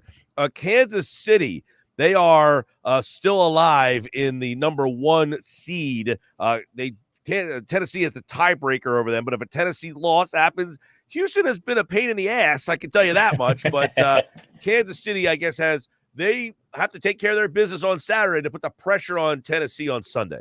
I think they will too, because Houston, David Kelly's got that team playing hard. Give them credit. That team, it's easy for that team to just hang it up right now, and they haven't. And I think that they'll fight hard. And again, it's a divisional matchup. So you're talking, I would give Houston a 2-10 chance of winning that game. Not great, but if it's Kansas City and you could get the 1 seed if they do, hey, I got to play hard to win. And plus, mind you, they've scored 149 points in the past 4 games. The Broncos have scored 13 or fewer points in every game since week 13, except for when they scored 38 points against the COVID-ravaged Detroit defense. So, yeah, I'm taking Kansas City big in this one. Casey Joyner from The Athletic, one thought every game. Sunday, Cincinnati and Cleveland. Cleveland obviously done. Cincinnati is in the 3 spot. I guess they could move out of this spot here. They're 10-6. If Buffalo wins, if Cincinnati loses, it feels like Cincinnati doesn't care if they're 3 or 4. They're not going to play Burrow. They're not going to have Mixon not playing Chase. And when asked about the other receivers, their coach said, yeah, they might play. And the Browns aren't going to have Baker Mayfield. The over-under in this game earlier this week was 44. It's already dropped to 38. 38 is the over-under for this game. The bookmakers don't even think these teams are going to be like a 20 to 21-20 game. They don't even think that's possible. So I think that the Browns just are going to have more talent on the field because Cincinnati's going to be resting everybody. And I think when you are saying Burrow, who could play, is not playing, I think it sends a bad message to your team. So I like Cleveland. All right, one thought every game. Green Bay has the 1 seed locked up. They're playing Detroit, who I can't imagine is all that excited about trying to win another. Although I don't think they can even move out of the 2 spot in the draft. They have 2 wins. The team behind them has 4. So I guess Detroit can try to win this game. Although if Jacksonville wins and Detroit loses, they would get the number 1 pick. We'll talk about that in a second. Jacksonville, the history is on Jacksonville's side. Detroit's still playing hard, and Campbell is never going to send his team a message to not fight hard. But Green Bay has basically said, we're going to play our starters for at least a quarter, maybe a half. We're going to treat it like a preseason game. For Detroit, that's terrible because their defense is so banged up again that they're back to where they were earlier this year, where their defense just is terrible. And I think that Green Bay can put up 21 points if they played against them in a quarter if they played full strength. So I think that would be enough to stop Detroit. I'll take Green Bay. Chicago and Minnesota, two teams kind of playing out the string. I guess the question here is, are the two coaches coaching for the final time? Yeah, and I think of those two, I think that Vikings would play hard for Zimmer if it is his last game. I think a lot of the players probably do like him and such. He's got a reputation of players coach. Chicago's offense has been a lot better of late. They scored 29 points last week. It's third time they've racked 25 more points in the last 4 games. Minnesota's allowed 28 or more points in every game but one since week 10. That's how bad their defense is. On Mike Zimmer team, you never thought you'd say that for last year, and this year, what's happened, it's just a terrible thing. So I think that the Vikings will play harder, and Chicago's allowed 331 rushing yards in the past 2 games, so I think I'll take them, but it's going to be real close. I'll take the Vikings by about a small margin. All right, one thought every game. Washington, New York, two teams. I don't know, which of these franchises is in more disarray is really the question, right? I would say, based on where their coaches are, I would say the Giants are, because Ron Rivera, if nothing else, I mean, he's standing up for his players a couple weeks ago saying, hey, we got some real-life stuff going on. I'll change his words. We got some real life stuff going on. Whereas when you read Joe Judge's 11-minute rant, I'm like, what are you doing? What message are you sending to your team? This is about, if you were an employee working for the Giants, think about it as a Boston employee. If you heard Joe Judge go on that rant, would you be like, yeah, this is great, I'm fired up? We'd be like, he sounds like he's trying to make excuses for us. It's like, I don't like that mindset. Plus, Washington still has more talent than the Giants offensively. The Giants offense is they've scored 13 or fewer points in 6 of the past 7 games. I could see Washington get to 17. I just can't see Giants. So I'll take Washington. All right. One thought every game. Let's go to Indy Jacksonville. Now, this one, Jacksonville, obviously a win would be interesting for them. That would give them 3, would move them out of the 1 seed for the draft pick, obviously. Then you got Indianapolis. They need to win this game. So Indy's on the road at Jacksonville here. Indy hasn't won in Jacksonville since 2014. They have not beat them. It's been 7 years, since 8 years since they've been in Jacksonville. Technically 7 seasons, but yeah, it's been that long. Jacksonville's offense broke out of its slump in weeks 15 and 16, but to them, breaking out of an offensive slump means you score 37 points in 2 games against Houston and the Jets. I mean, that's how bad they are. Jacksonville's allowed 454 rushing yards in the past 2 weeks, and they scored 16 or fewer points in all but 1 game since week 6. I think Indianapolis not only gets the win, they're going to cover a 15.5 point spread. I think they'll destroy Jacksonville. All right. This game's got minimal meaning between Pittsburgh and Baltimore. They both need to win, but they need help around them here. Baltimore would lose 6 in a row to close out the season if they, in fact, were to lose this game. And obviously, Pittsburgh, we could be seeing Roethlisberger for the final time. They could, and these teams, obviously, they hate each other. So if the NFL gets nothing else, they get that out of this. If these teams cannot stand each other, you'll get a good effort from both of them just because of that. The Ravens, like you said, they've lost 5 straight. 4 of those losses were by a combined 5 points. So they're pretty close to having won another game, which would have been helpful for them for the playoff run. Pittsburgh's been one of the most hit-or-miss teams in the league. They've allowed 19 or fewer points in 3 of the past 5 games, but they've also given up 36 or more points in 4 of the past 7. I just don't see the Ravens offense right now, even if Lamar Jackson plays. Last check, it was iffy if he would. Whether he goes, whether Huntley goes, I don't see them on the 36 side of that ledger. I see them more on the 19 side of that ledger. So I'll take Pittsburgh by a small amount. All right. We'll go to Tennessee and Houston because Tennessee needs to win this game, and it's important. It's for the number 1 seed, and Houston obviously wants to continue to try to be that team that has won some games this year against teams you're like, how did you lose to Houston? It shows how much those players respect David Culley, that they keep playing hard for him. And look, they lost to the Niners 23-7. The Niners are a much better team, and yet Houston played hard, and they stayed competitive that entire game. The Texans were fairly close to Tennessee a few weeks ago. They used 22-13 in week 11. I mean, and it was at Nashville too, no less. I mean, so to be on the road against a team that's that much better than you. But that 34-3 win last week for Tennessee said that they finally have whatever slump they were in, they went out and defeated a solid team in Miami. If you're not buying into them out because they were beating bad teams, to beat them 34-3 at their house, that says a lot for the Titans. So I'll take Tennessee pretty big in this one. All right, one thought every game. Casey Joyner from The Athletic. We got New Orleans and Atlanta. Another game that has some meaning. New Orleans wins. They're not in. They need some help around them, but they gotta feel pretty good, though. I mean, it's not like you don't need some wacky team to win for you. They need the Rams to win for them. So New Orleans has to go on the road to play Atlanta. Atlanta can play spoiler here.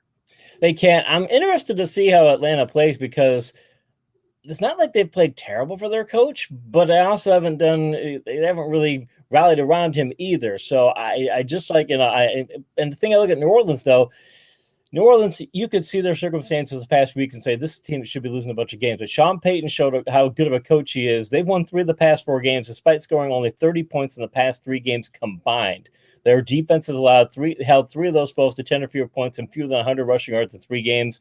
Falcons have been very inconsistent, but they've got a huge problem that their rush defense gave up 527 yards of the past 3 games combined. Don't like that against Alvin Kamara, so I'll take New Orleans. All right, one thought every game.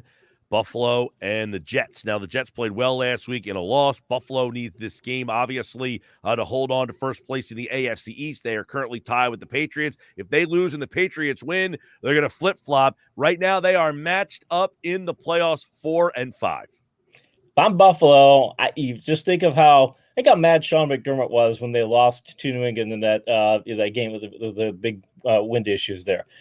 They were so mad that they had lost to New England. It's like, we've reestablished that we're the division leaders and this, that. And then they go out a couple weeks later and they beat them. The idea that they're going to sit there and not take the Jets seriously and not try and win this game, no matter what seeding is available, and let New England win the division, no way. I think they go full bore and try and beat these guys just because they say, we want to win the division title. There's no way we want to let New England take that title back from us. Even though the Jets have been playing very well of late offensively. They've allowed 28 or more points in 4 of the past 5 games. The Bills get to at least that level, and the Jets can't keep it. I'll take Buffalo Pig. One thought every game. San Fran, LA needs this because they got to hold on to first place in the division. Otherwise, they can go from 2 to 5, and San Francisco can go from 6 to out. So this is an important one. Yeah, the Rams have been playing a lot better. They've won 5 straight games. The 49ers have won 6 out of 8, and in large part, they're winning the ground game on both sides of the ball. The metrics that bother me, though, if you look at the true media coverage metrics for the 49ers, since week 14, Ambry Thomas, one of their starting corners, 10.8 yards per target and 7 plays allowed at 20 or more yards, and Josh Norman's allowing a nearly 79% completion rate and 12.1 yards per target. I look at that going up against Cooper Kupp, OBJ, and say, that's not something I like at all. And you get the San Francisco offensive consistency. I like the Rams more, but by a small amount, because I just think the San Francisco is going to give up one big play and the Rams defense won't. All right, Seattle, Arizona. This is another one because Arizona, they need to win to put the pressure on L.A. They're going to be playing at the same time, so a lot of scoreboard washing going on in L.A. and Arizona. Seattle put up a 50-burger last week, though, so tough spot for Arizona. It is. Even if you take into account it was Detroit, I mean, they put up that many. And Seattle scored 30 more points in 3 of the past 5. That was the third. Their offense is back. I mean, Russell Wilson's finger finally got healed, and this is who they are. The Cardinals have a talent edge of this one. They got a lot more motivation. And Arizona has allowed 22 or more points in 5 straight games. So I'll take Arizona, but not by very much. Have a feeling it might be one of those shootouts that's 50-50, but I'll take Arizona by just a bit more because even though Seattle's playing hard despite seemingly having a lack of motivation, Arizona is still going to have more motivation because they don't want to drop that bar. All right, Carolina is at Tampa Bay. This game has meaning for Tampa. They win, put some pressure on. They can move up from the 3 spot. So obviously Tampa's got to play to win this game. You would think Carolina's obviously out. I'm surprised that earlier this week the spread on this game was only 7 points favorite for the Bucks, and at last check this morning it moved to 8.5, which is still. I'm looking at going, why do people think that Carolina's going to stay this close to Tampa? They lost to Tampa 32-6 a couple of weeks ago. I get the Antonio Brown thing might be a distraction. It didn't stop them from beating the Jets, who are a much better team right now, frankly, than Carolina. Carolina's playing that badly. The Panthers have lost 6 straight games. Even though Tampa is banked up on offense, again, it didn't stop them from putting up big points last week. And Carolina's secondary is playing terrible right now. I think the Bucks score 30 more points in this one and win handily. All right. And then obviously the Sunday night game is the one game that has a lot of meaning on both sides. Win and in. Unless they both tie, then they both get in. Yeah. I think that oh, sorry, I'm drawing a blank here. I think the Chargers are are playing a lot better right now. They've scored 28 or more points in 5 straight games. The Raiders have had problems on defense over the past month, but it should be pointed out that, or they played very well on defense, over the past month. But they got 3 good games against Washington, Cleveland, and Denver. Those are terrible offenses. The Raiders' offense has struggled after early season success. They scored 17 or fewer points in 7 of their last 9 games. I think the Chargers are going to be able to put up big points. And the thing that way you beat the Chargers is by running the football. I don't think the Raiders are going to be able to run the ball as well. That's not who they are offensively. And I think the Chargers it'll be probably another shootout game, but I see Los Angeles winning this by 28-24, 31-28, 21-24, something like that, between 3 and 7 points. I'll take Chargers. All right, there you go. One thought every game. Week 18, when Casey's back on Monday, we'll recap these games, and then we'll start to look ahead to the NFL playoffs. Casey, before we roll, if you're voting for MVP, don't hub Arkish me here, please. Who gets the MVP for you? My son asked me the same question. I do have an MVP vote in the Pro Football Writers Association, and my MVP vote's going to go to Jonathan Taylor, and has nothing to do with any other off-field factors. I just think he's been more valuable to his offense than Rodgers. And I know Rodgers is fantastic, but I think that with the Colts, with all the injuries they had, I think they've had to win with Taylor in ways that the Packers I don't know that they would have been able to do if they have that many injuries around them. If you take Devonte Adams away, I don't know how good of a quarterback Aaron Rodgers is. I think he's still very good, but is he MVP? I'm not quite sure. You've taken away the blocking equivalent for that away from Jonathan Taylor multiple times, and he's still carrying this team. So I'll take JT. All right, Casey Joyner at KC Joyner TFS. He's back on Monday. One thought every game. Saturday night, pair of games. Sunday, full slate. And then the playoffs are here. Casey, looking forward to it, man. Appreciate it.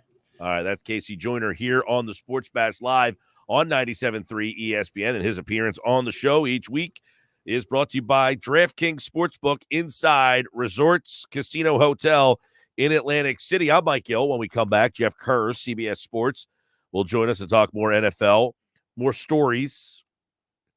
Will Aaron Rodgers play? We asked him about the voter the other day, but who is his MVP? Is it definitively Aaron Rodgers? We'll talk about that.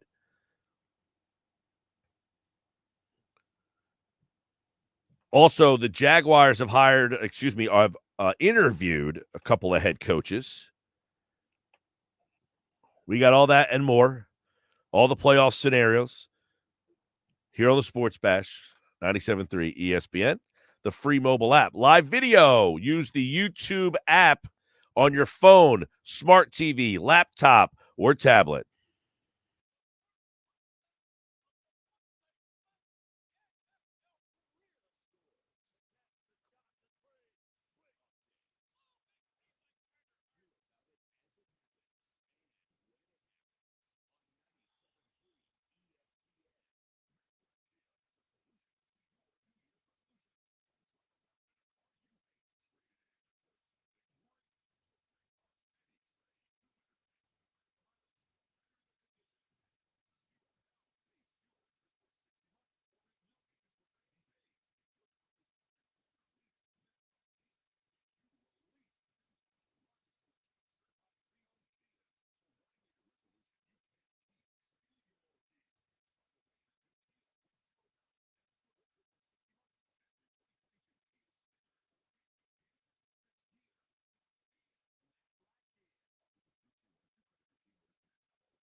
Football season is in full swing, and you can catch all the NFL action at the FanDuel Sportsbook in Bally's Hotel and Casino, Atlantic City.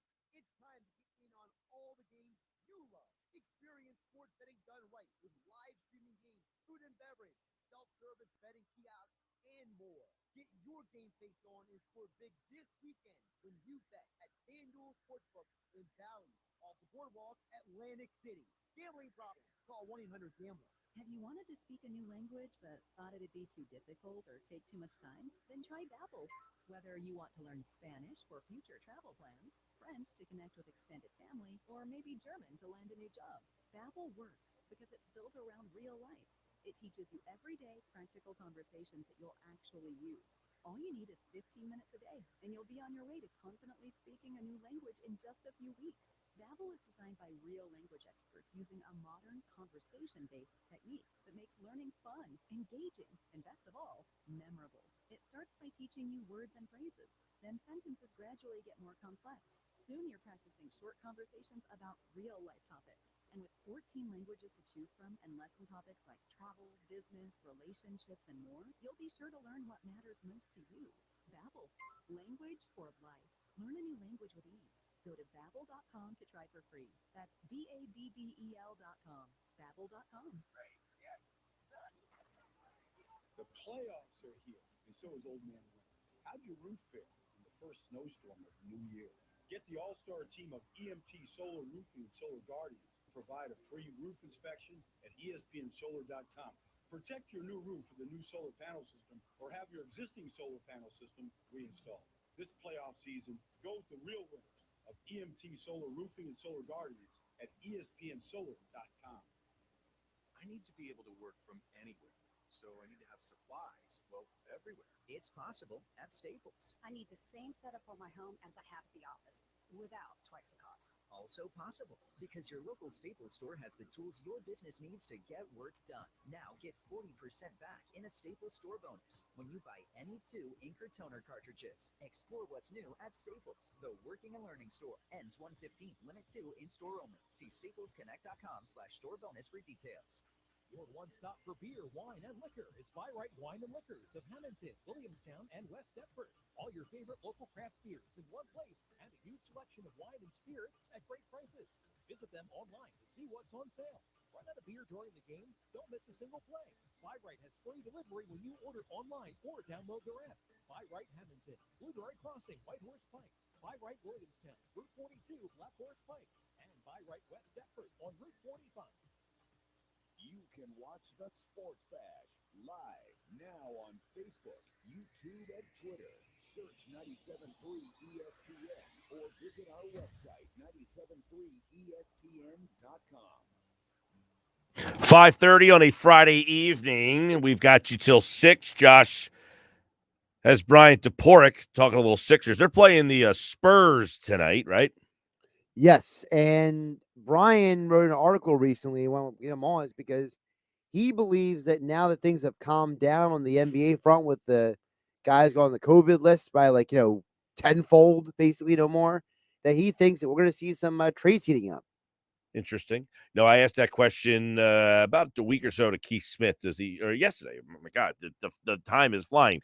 It was yesterday to Keith Smith about whether or not he feels like there's going to be teams that are going to start jumping the gun a little early, because Sacramento has looked at themselves in the mirror and basically said, okay, we're not where we want to be. Well, also the other thing is there's a lot more smoke blowing around this Jaylen Brown stuff. You see what Udoka said yesterday? Yeah, Udoka's funny because somebody tweeted out, he said, "Oh, we lack leadership, mental toughness, yada yada yada." I said, "Well, he would know, right?" Right. He was around. For those of you who have no idea what I'm talking about, Udoka, who's the coach in Boston, was an assistant with Brent Brown. Right. So he was around Simmons for a while. To me, here's the problem with a lot of these teams. Boston's had the same core. You know who they are. They're not getting any better. And they can't get a player there. That's the problem.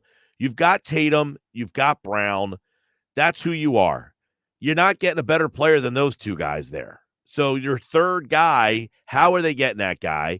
Tatum, look, he's a terrific talent.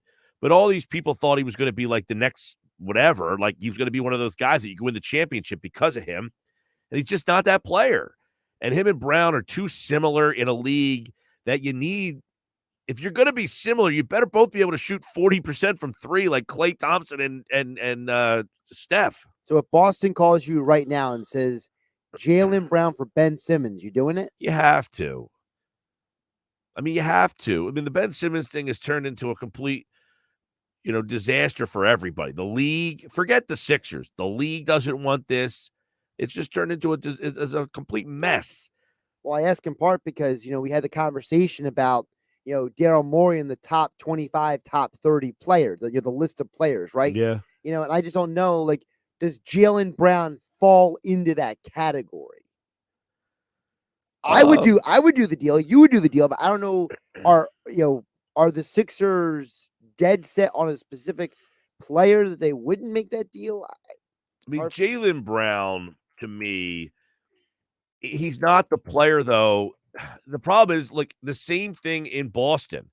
He's not a number two, really. No, but he's a lower number two. He's a low two, top tier 3. Is that fair to say? Right. But can I say the same thing about Tobias Harris? Sure, but wouldn't having a guy who can get his own shot take pressure off? He's a different style of that, yes, because he can create his own shot, and he's more of a 3 than Tobias Harris is. Tobias Harris is at the 4. That's the thing. Jaylen Brown, I mean, he's really a 2, but on this team he'd be a 3 because you'd play him, Maxey, and Curry together, right? And if you think about it, Brown is a guy who can get some rebounds. He does play some defense. Oh yeah, he can. The problem is he gets rebounds because he's playing guard there. Is he going to get the rebounds, in I don't know. I mean, I'm not saying this. It's not a perfect situation. Right. But you've now gone past finding perfection, I think. I mean, he scores. I mean, I think he's like, he's got to be averaging like 25 a game almost this year. I know he's averaging a lot. Yeah, I feel like I've made. I almost hit that. I mean, I feel like I've made a ton of prop bets this year of him scoring more than 20 Well, points. their offense is dreadful. He's one of the only scorers. Right. It's him and Tatum. That's all they got. The rest of the team stinks. By the way, speaking of the Celtics and stinking, they have yanked the Celtics-Sixer game next Friday night off of ESPN TV. Now, did they yank it because that game stinks, or did they yank it because the other game that has popped up is that much better? Well, the game they're replacing it with is Warriors-Bulls. So, I mean, to me, I understand the appeal of the Warriors. The Bulls are the number 1 seed, though. You get the 2 number 1 seeds. You are, but are you putting the Bulls on because of the number 1 seed or because they actually have like appeal? You know what I mean? Well, the Chicago Bulls, they might not feel like they have a lot of appeal recently, but when the Chicago Bulls are good, they're Chicago. It's the second biggest, the third biggest city in the country, third biggest market in the country. No, market wise, they're big. I'm just saying, like, they don't have a star, right? They don't have star power, but I think if you're ESPN and you could say, hey, we're getting into January and we can match up the 2 number 1 seeds playing against each other at this stage in the season, instead of playing the 11 seed against the 5, right? And the 11 seed sucks eggs. I mean, Boston sucks eggs. Yeah, that's when we were at West Virginia, when they would do the starting lineups, they would announce the starting lineups, the starting 5, right? And the first guy would be like, starting at guard for Georgetown, number 3, Allen Iverson, sucks, and Victor Page. And then that would be sucks eggs. And it was like, they had other ones that like progressively went down the line. Suck eggs is one that I just remember. I don't think I remember any of the other ones. They had a good team though. Iverson, Victor Page, Ruben Boomshay, I think was on that team. Boomshay. That's a name for the past. Yeah. Georgetown, when Iverson was there, West Virginia was in the Big East. It was their first year in the Big East when I was there. Okay. They had just come from the Atlantic 10. So they switched over to the Big East when I'm a freshman. So I'm like, this is unbelievable. Now, the players, let's go like 1995. I think it was 1996 is the year that I'm talking about, though. But the 95 Georgetown team, they had Iverson.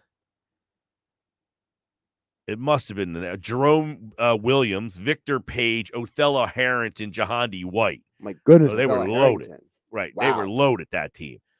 So we're playing Georgetown, and we're up by like 20 in Morgantown. And maybe 10 minutes left in the game. And it's the first Big East game that we're ever going to win. Okay. We haven't won a Big East game yet. It's your first year, too. Right. We're like 0-5. Okay. Gotcha. Now, this is back when, the Big East then, in 95, UConn went 32-3. Villanova was 26-7. Georgetown was 29-8. Syracuse was 29-9. We had to finish 29-9 is a down year for Syracuse back then, right? We went 12-15 overall that year. Okay. I went back to the year before West Virginia wasn't in the Big East. So it's our first Big East year. I don't know. We're like 0-5. We're beating Georgetown by 20. They're the best team. And Iverson scores like 20 points in the last 10 minutes, and they came back and beat us. We eventually did win our first Big East game, and I was there. They beat Syracuse. So, of course, Iverson scores 20, and you're just looking around like, did we just watch that happen? Oh, you knew that he was just different. He was amazing. But if you go, that was their... It's a gut punch, though. But that team, you had some people listening might be like, who the hell are you guys? Oh, okay. They had Iverson, Victor Page. They were your guards. They had Othello Harrington was the center. Jerome Williams. For those of you who don't remember Jerome Williams, he played in the NBA for a while. The Pistons, right? He played for the Pistons. They called him like the Junkyard Dog. Junkyard Dog, right.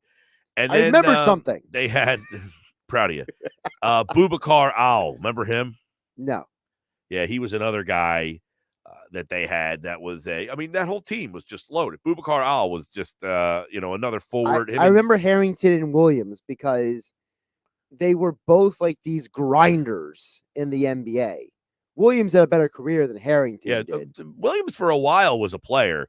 Harrington was kind of a journeyman guy. Yeah. And then Iverson left, and then the next year it was all Victor Page. He was like the main guy on that team.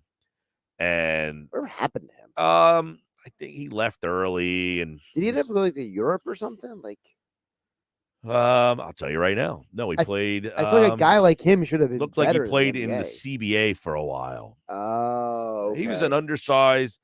You know who Victor Page reminded me of in the NBA? He played for the Sixers. Tony Roten, the guy who could just score at will but couldn't shoot a lick. Gotcha. Didn't defend a lick. But those Georgetown Are you teams, saying Victor Page would have been a great process Sixer? Probably, yeah. Boubacar Al, by the way, by the time, he played with Boomshay. It was him, Boomshay played together. Okay. Yeah. I'm giving you a nice little 90s Big East lesson here. Little flashback. Yeah. You know what's funny, though? We entered the Big East in 95 at West Virginia, and pretty shortly after that, I should say, not long after that is what I meant to say, we were one of the best teams in the conference. I had a great time watching college basketball when I was in college. That's why I'm such a college basketball. When you go to a college that has big-time college basketball, it changes your perspective. And the team is good. It's one thing if you go to some schlep rock. You're at Boston College and the team's just schlepping through. You're at Rutgers. Rutgers is decent now, but for our lifetime. You're Boston College, you're getting bushwhacked by Duke or something. Actually, Boston College, when I was in college, had the Big East? Yeah. Okay. And they had a pretty good group. They had Troy Bell, Billy Curley. I remember Troy Bell. Remember Billy Curley? No. I remember Troy Bell. He was that short little point guard. Billy Curley was like a 6'9" center. Okay. You know, he's one of those centers that's like small for the NBA, but in But college, just big enough for college. yeah, in college at 6'9" center, he was skilled around the basket, both hands. If my buddy George Dunner is listening right now, he's probably just loving this conversation. He's probably just like, this is amazing. This is the best radio I've heard Everybody all else is day. probably like, what the hell are you talking about? Now, Notre Dame, I'm going back through the teams of that era. Right. Notre Dame had Troy Murphy. You remember him? I do, yeah. Troy he was that Murphy. power forward who would shoot threes in the NBA. He was Played similar. for the Warriors and Pacers. He was similar where he was like a 6'9" lefty, a little bit more of a shooter than Curly was. Curly was more just completely under the basket. Gotcha. I remember Murphy very well. I'd give you like one guy or two off. Like Providence had God Sham God. Yes. And Austin Crocier. Austin Crocier. Yeah, Played for the Pacers. I'm giving you some good names right now, people. Like these are some stellar names that are coming out in the vocabulary. I mean, these right are the now. guys who, when you played NBA Live, you would go in their player rating and make them better because you remember them from college. So you want them to be better in the pros. I didn't do that, but did. I'll let you have that one for yourself. I'm going to, you know, who played for Seton Hall, by the way, was Sam Dellenbear. Played at Seton Hall. Yeah, Sixer center. That's right. He played at Seton Hall. Who else did they have? Oh, what's his name? The guy who's the coach. We had him on the show. He coaches in the MAC. Oh, my goodness. Yeah. Holloway. Shaheen Yes. right? Shaheen Holloway. Shaheen Holloway. Yeah. Yeah. Yep. He Plays was in the Mid-Atlantic Athletic Conference. yeah. Yeah. Who's he Coaches. coaching now? He's Is it St. Peter's, I think? could be, but you know who the coach was at that time too? Actually, it wasn't the whole time. Right after PJ Carlesimo, they had a guy named George Blaney was the coach, but after him was Tommy Amaker. Oh, really? Yeah, he was the coach at Seton Hall. Syracuse had a bunch of guys. They were loaded. He's coaching man. at St. Peter's now. I remembered that. Syracuse was I've loaded. been to enough MAC tournament games. That's why I thought you'd rattle it off. I didn't think you needed to look that up. You told me I should fact check. Oh, So I'm going to fact check you I thought you were wrong. So I'll be the fact checker here, man. You don't need to fact check me. I'll tell you when I'm wrong. no, I said I fact check myself. I know. So you ruined me now. Billy Owens, Lawrence Moten, Billy Owens. they were loaded. Syracuse was Eton Thomas, Jason Hart. Billy Owens is one of those guys that Pete Thompson probably has some story about when they played Temple at some point. Possible.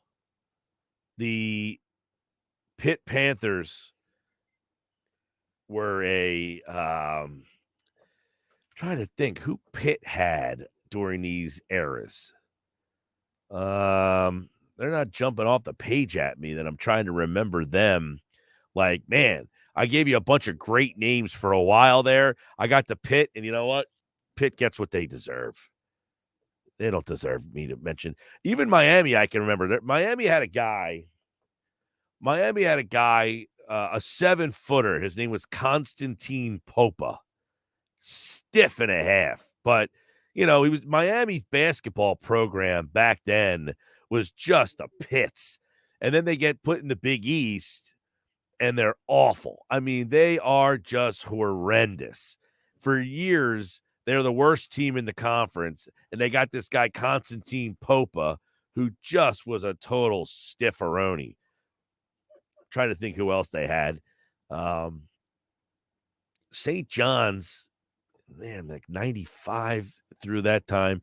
St. John's, I think Ron Artest played in 97, maybe 98. St. John's might have had. Zendon Hamilton was the guy they had. Felipe Lopez was another one they had. Yeah. I'll give you some good names there. All right.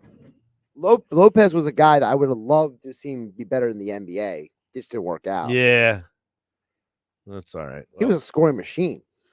I don't know what happened to my man Kerr. I hope he's okay. I mean, sometimes he has those basketball games he forgets to tell me about. Could be what happened today. Normally he'll let me know. That's right. He usually will tell you, hey, blah, blah, blah. Yeah, I was looking forward to talking to him today. I had some good topics written down here that I would have liked to heard from him on. Instead, we went down memory lane. I had fun with that. I'll pull out some better names on the other side because I just did that off the top of my head. Like, I couldn't think of a Pitt guy. They don't deserve me to think about them, though. Trying to UConn was loaded. Richard Hamilton, Khalid Al-Amin. Khalid Al-Amin, yeah. That's a 9-19. Cliff Robinson. Donyell Marshall. Donnie Marshall. Right, both Marshalls. I can go forever on Connecticut. If Jeff Mosher's listening, he's probably got many of them for me. He's a UConn guy. Emeka Okafor. Emeka Okafor, second pick of the draft. Total busteroni. Yep. All right, Sports Bash 97.3 ESPN. Brought to you by EMT Solar Roofing Solar Guardian. Start your solar journey today. Learn more. Visit ESPNSolar.com.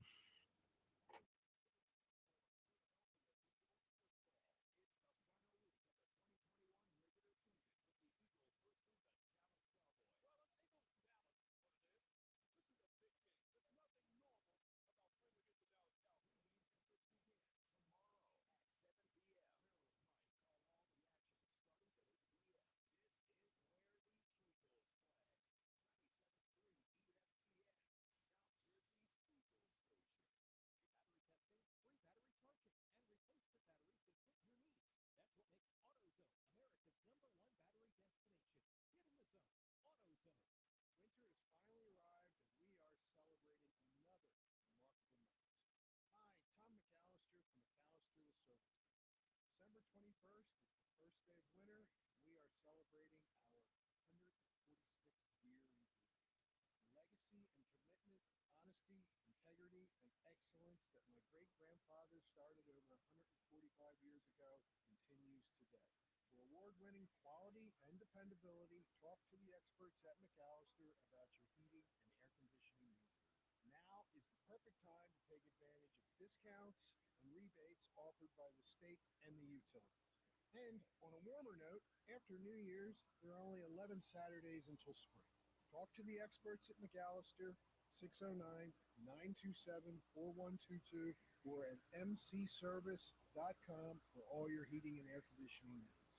McAllister, we cannot control the weather, but we can control your car. With Early Paycheck, you can get your direct deposit up to 2 days earlier. That's another reason banking with Capital One is the easiest decision ever. Even easier than deciding to open the biggest birthday gift first. Which one are you going to open first? The pony! Yep, even easier than that. Plus, with no fees or minimums on checking and savings accounts, is banking with Capital One even a decision? That's banking reimagined. What's in your wallet? See CapitalOne.com/bank for details. No fees or minimums on new consumer accounts. Capital One and name member FDIC. Attention sports fans, it's JR at WagerPro.com. And guys, I got great news. We've got two huge blowout winners absolutely free on the recorded message right now. The winner of the Spurs against the 76ers and the winner of the Eagles-Cowboys game.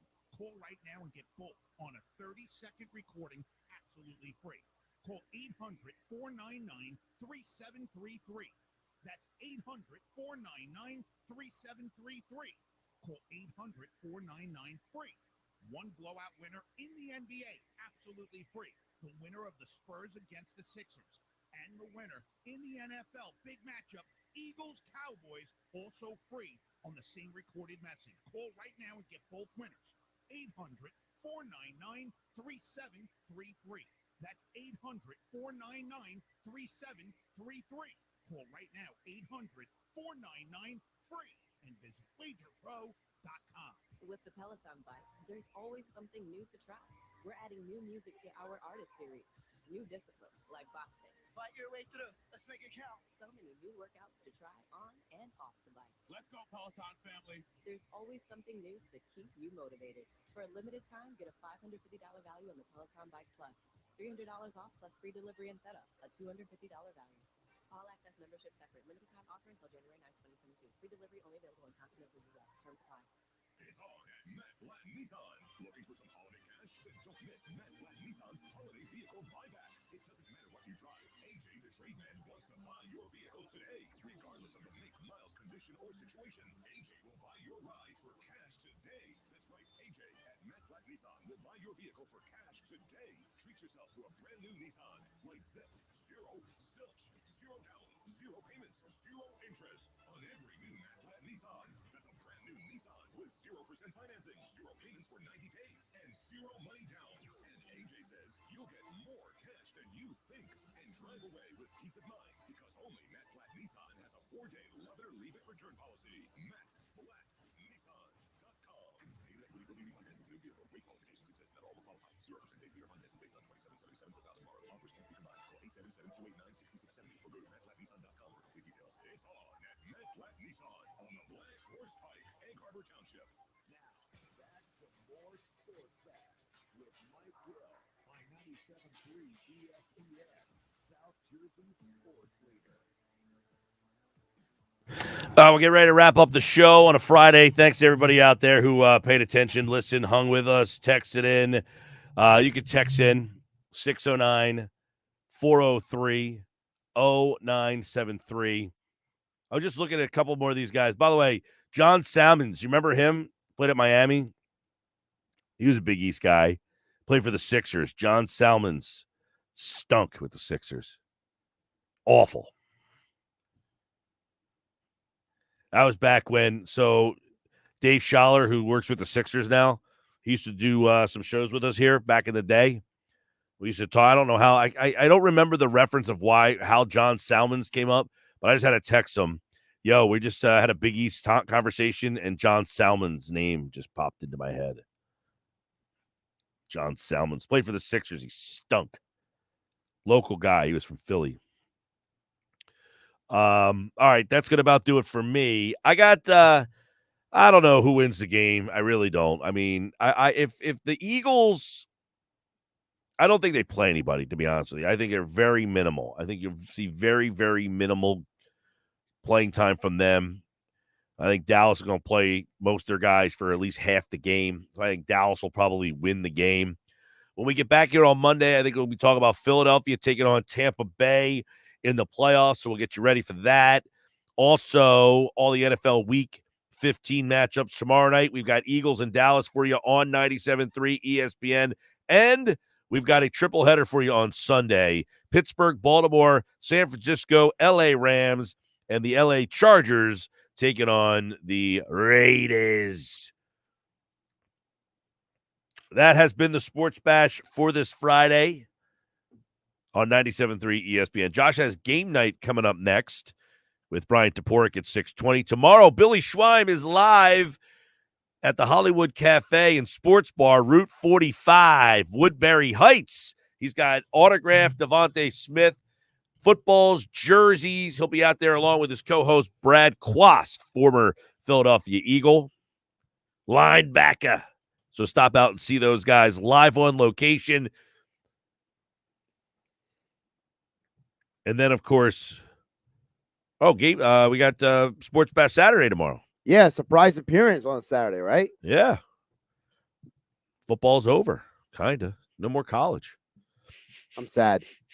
All right, everybody. Have a great weekend.